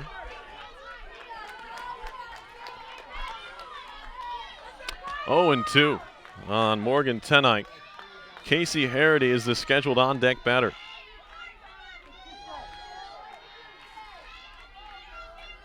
The pitch. Line drive up the middle, a base hit. 1 run's gonna score. Here comes Greco, and we're tied.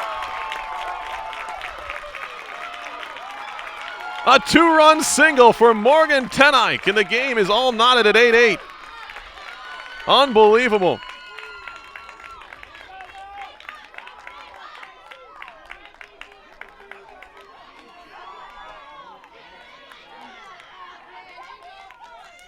The strategy pays off for Amber Masonette and the Engineers.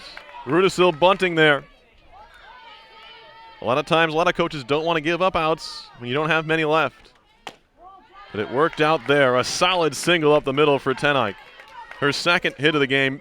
RBI 2 and 3. Harity now with a runner on first and still one away. In the air. Backing up, check on.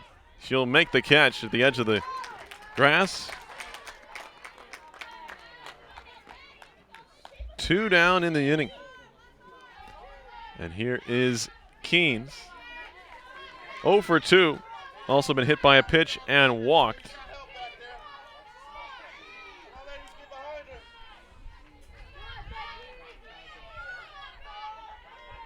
Here's the pitch. Check swing and a strike called.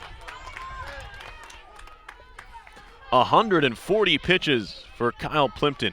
86 for strikes. The delivery. Jam shot in the air. Easy play. Murphy has it. The Engineers, though, tie it up here with 2 runs in the bottom of the 9th. We head to the 10th inning in an 8-8 ball game. You're watching RPI Softball on RPI TV.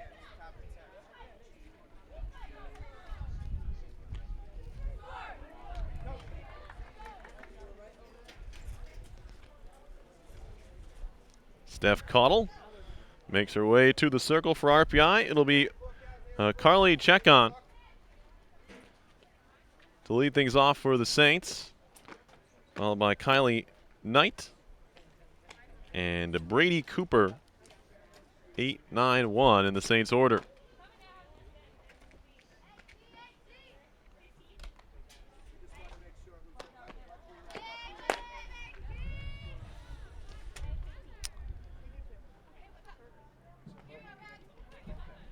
Quick recap. Saints got 1 run in the first and then 1 in the third. RPI answered back with 1 in the bottom half of the third, then tied it in the fourth. Engineers scored 4 runs in the bottom of the 5th inning to take a 6-2 lead. And then with their backs against the wall, the Saints scored 4 in the top of the 7th to tie the game at 6. Then in the 9th, St. Lawrence played it a couple to take an 8-6 lead.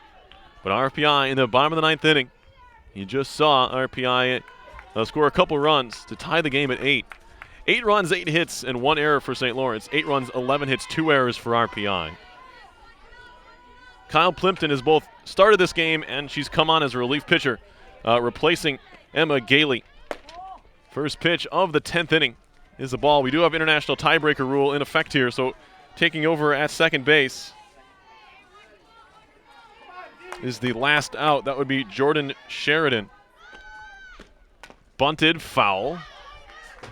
In an effort to try and speed things up, which I'm not sure is going to matter in this game.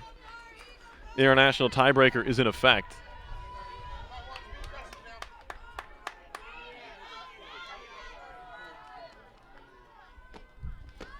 Bunted back to the pitcher. Nope. It's going to be picked up and thrown out.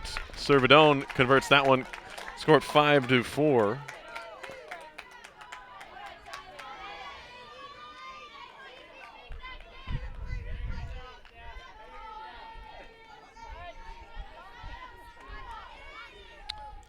Five-4 sack for the first out of the inning. Moving over to third is Sheridan. Ball down low to Knight.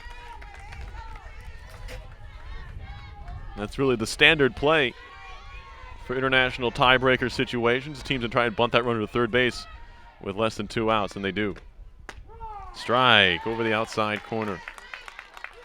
1-1 on Kylie Knight. 1 for 4. Grounded out her last time up. Swung on and missed. 1-2.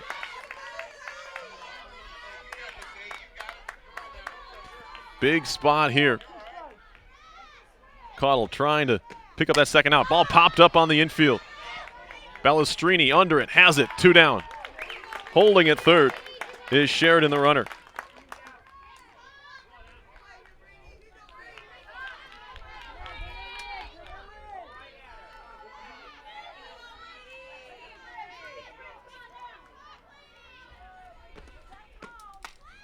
Fouled back off the bat of Cooper. Cooper 1 for 5. RBI single in the 7th. Struck out her last time. Pitch Swung on and missed. She swung underneath that one. 0-2.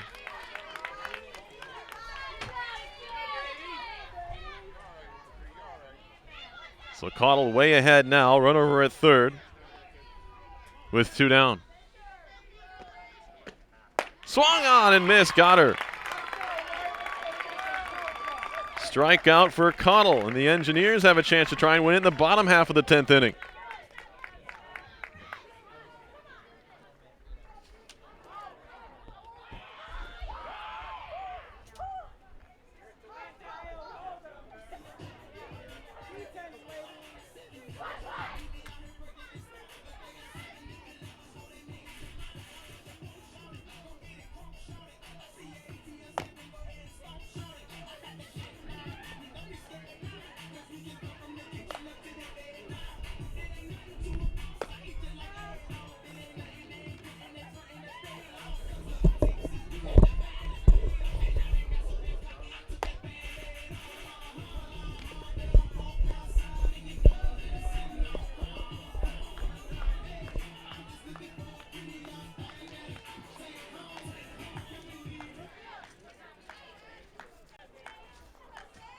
Bottom of the 10th inning, it'll be the top of the order for RPI. Balestrini, Kohlmeyer, and Taylor Tenike.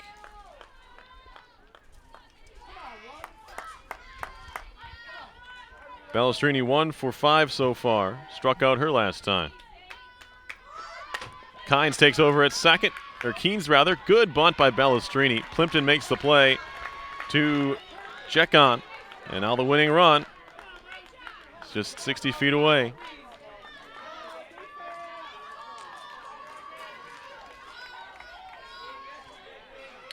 One 4 in the sacrifice for Balestrini. That'll bring up Kohlmeyer with a chance to win the game. Keynes now at third, runs very well.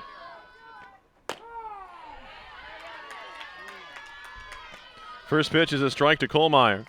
1 hit and 5 trips for her today. Infield surprisingly playing back up the middle.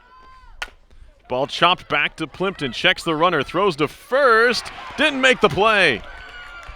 It was mishandled over there by Cooper. It's probably going to be an error on the Saints first baseman there. Ball got to be caught.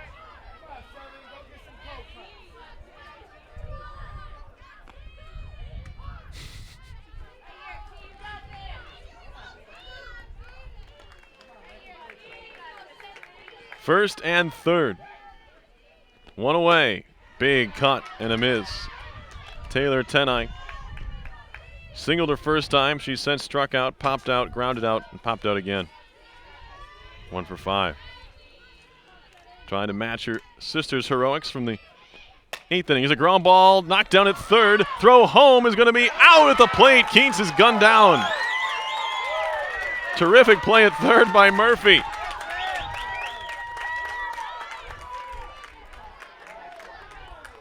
Fielder's choice on the play. And with 2 away, it'll be up to Caudle with a runner on second, first and second, 2 down. Caudle walked and scored her last time. In fact, it was Baker who did the scoring. She ran for Caudle. First pitch is a ball.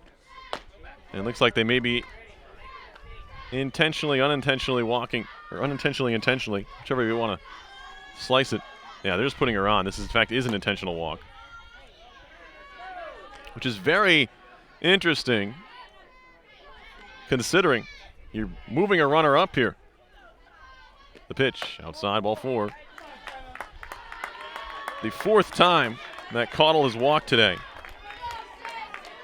in game 2 alone. It'll be up to Servidone as the walk moves Kohlmeyer to third and Tenike to second. Here's Servidone now. Couple hits and 4 at-bats. He's also been hit by a pitch. Takes a strike. Bases loaded, bottom of the 10th inning. In an 8-8 game.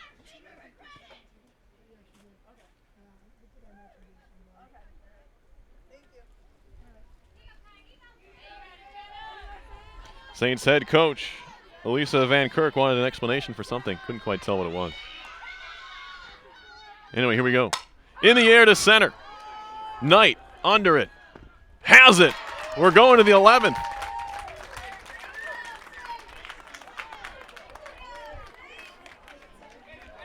Servidone flies out to center. Leaves them loaded. We're going to the top of the 11th inning here in Troy. For St. Lawrence, who will place Brady Cooper at second base.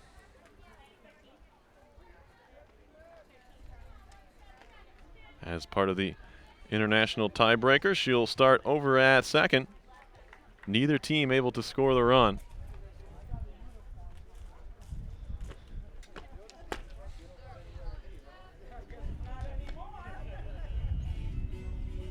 So you can add play at the plate to something we've seen today. Feel like if you're playing softball bingo, you probably hit just about every spot on the card. No triple plays yet, but maybe that's what we have in store here in the 11th. You never know. It'll be O'Connor, Reeks, and Finley for the Saints here. As this broadcast here on RPI TV reaches 4 hours.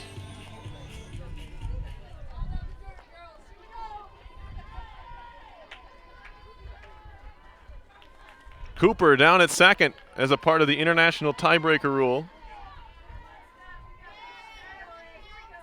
These two teams don't seem like they want to break any ties today. Here's the pitch. Bunted back up the middle. Picked up by Servidone, the third baseman, in fact. Thought might have been Cottle, but no, Servidone. She'll make the play. 5-4 sacrifice for O'Connor. Cooper to third with one away, and now it'll be Emma Reeks. 0 for 4, 3 strikeouts. She walked and scored her last time up. First pitch, big swing, and a miss. Trying to give the Saints a 2-run lead back with that cut, but swung underneath it. Cottle, ready to go. The pitch, high, 1-1.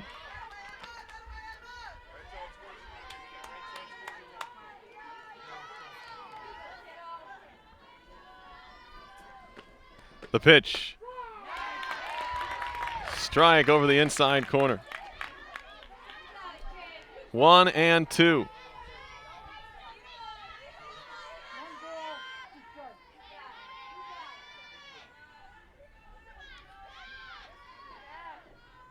Cottle ready to come home. High. 2-2.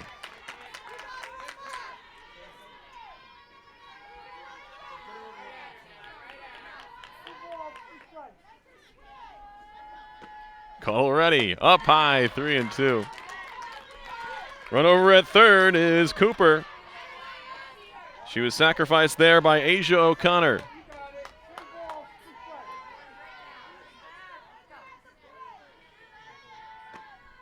The pitch, fouled back. Looked like ball 4.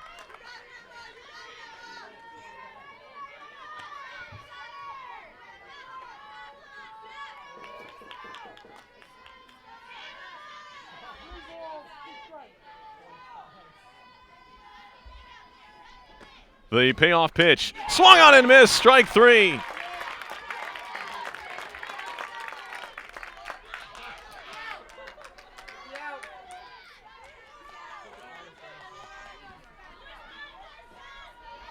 Two down now. Here's Finley. Ball inside. Not a day to remember for Emma Reeks here in game 2. Golden sombrero. 4 strikeouts. Strike in there.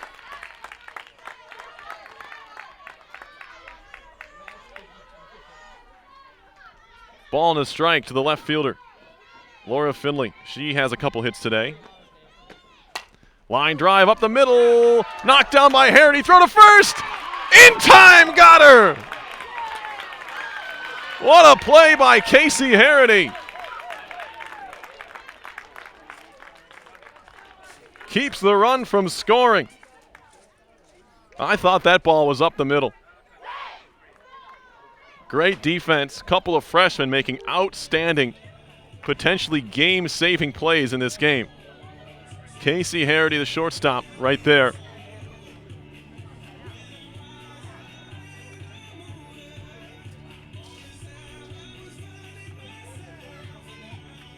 If you missed it earlier,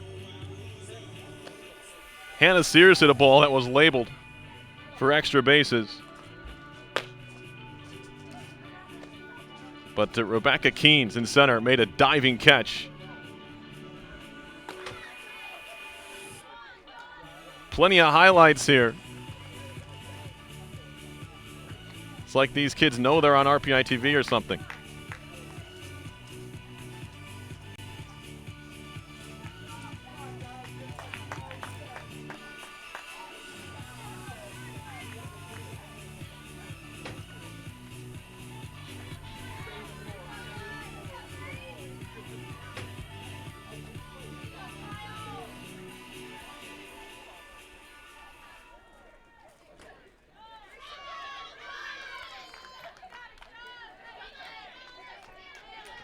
Bottom of the 11th inning. It'll be Rudisil, Tenike, and Harity.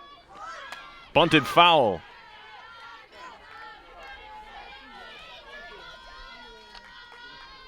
Down at second base is Servidone. Of course, still in international tiebreaker until we, in fact, break this tie. Or maybe longer, as we proved in the ninth. Here's a bunt. Picked up by Murphy. Throw over to second. Check on Fields. Another good bunt by Rudisil. It's the second straight time she's gone up and done that. Score at 5-4 on the sack, one away. Runner down to third is Servidone. Morgan Tenike to the plate. She tied the game with a 2-run single in the ninth, trying to win it here in the 11th. 2 for 5 is Morgan Tenike here. Plimpton. In the air to left. It's going to be caught. Here's the throw. Servidone's going to be safe, and the Engineers win. It's a walk-off sacrifice fly from Morgan Tenike. And I can't see anything. Way too dusty. 9-8. RPI wins it in 11. One of two games we had here at Doris Robeson Field. It'll look like a split. That's what it was. The Saints winning game 1, 1-0 on a terrific pitching performance. Really two of them by both Kyle Plimpton and Christina Welts in a 1-0 game. And then everything you could have ever imagined in a softball game happened here in game 2. 4-run leads evaporating in the 7th inning. The Engineers came back from 2 runs and extra innings to tie it, and then they win it. We had a play at the plate and extras to boot. Spectacular display. Both teams probably deserving of a win each today. For everybody here at RPI TV, we'd like to thank you for watching today's game. It's been exciting. We hope you enjoyed watching them with us.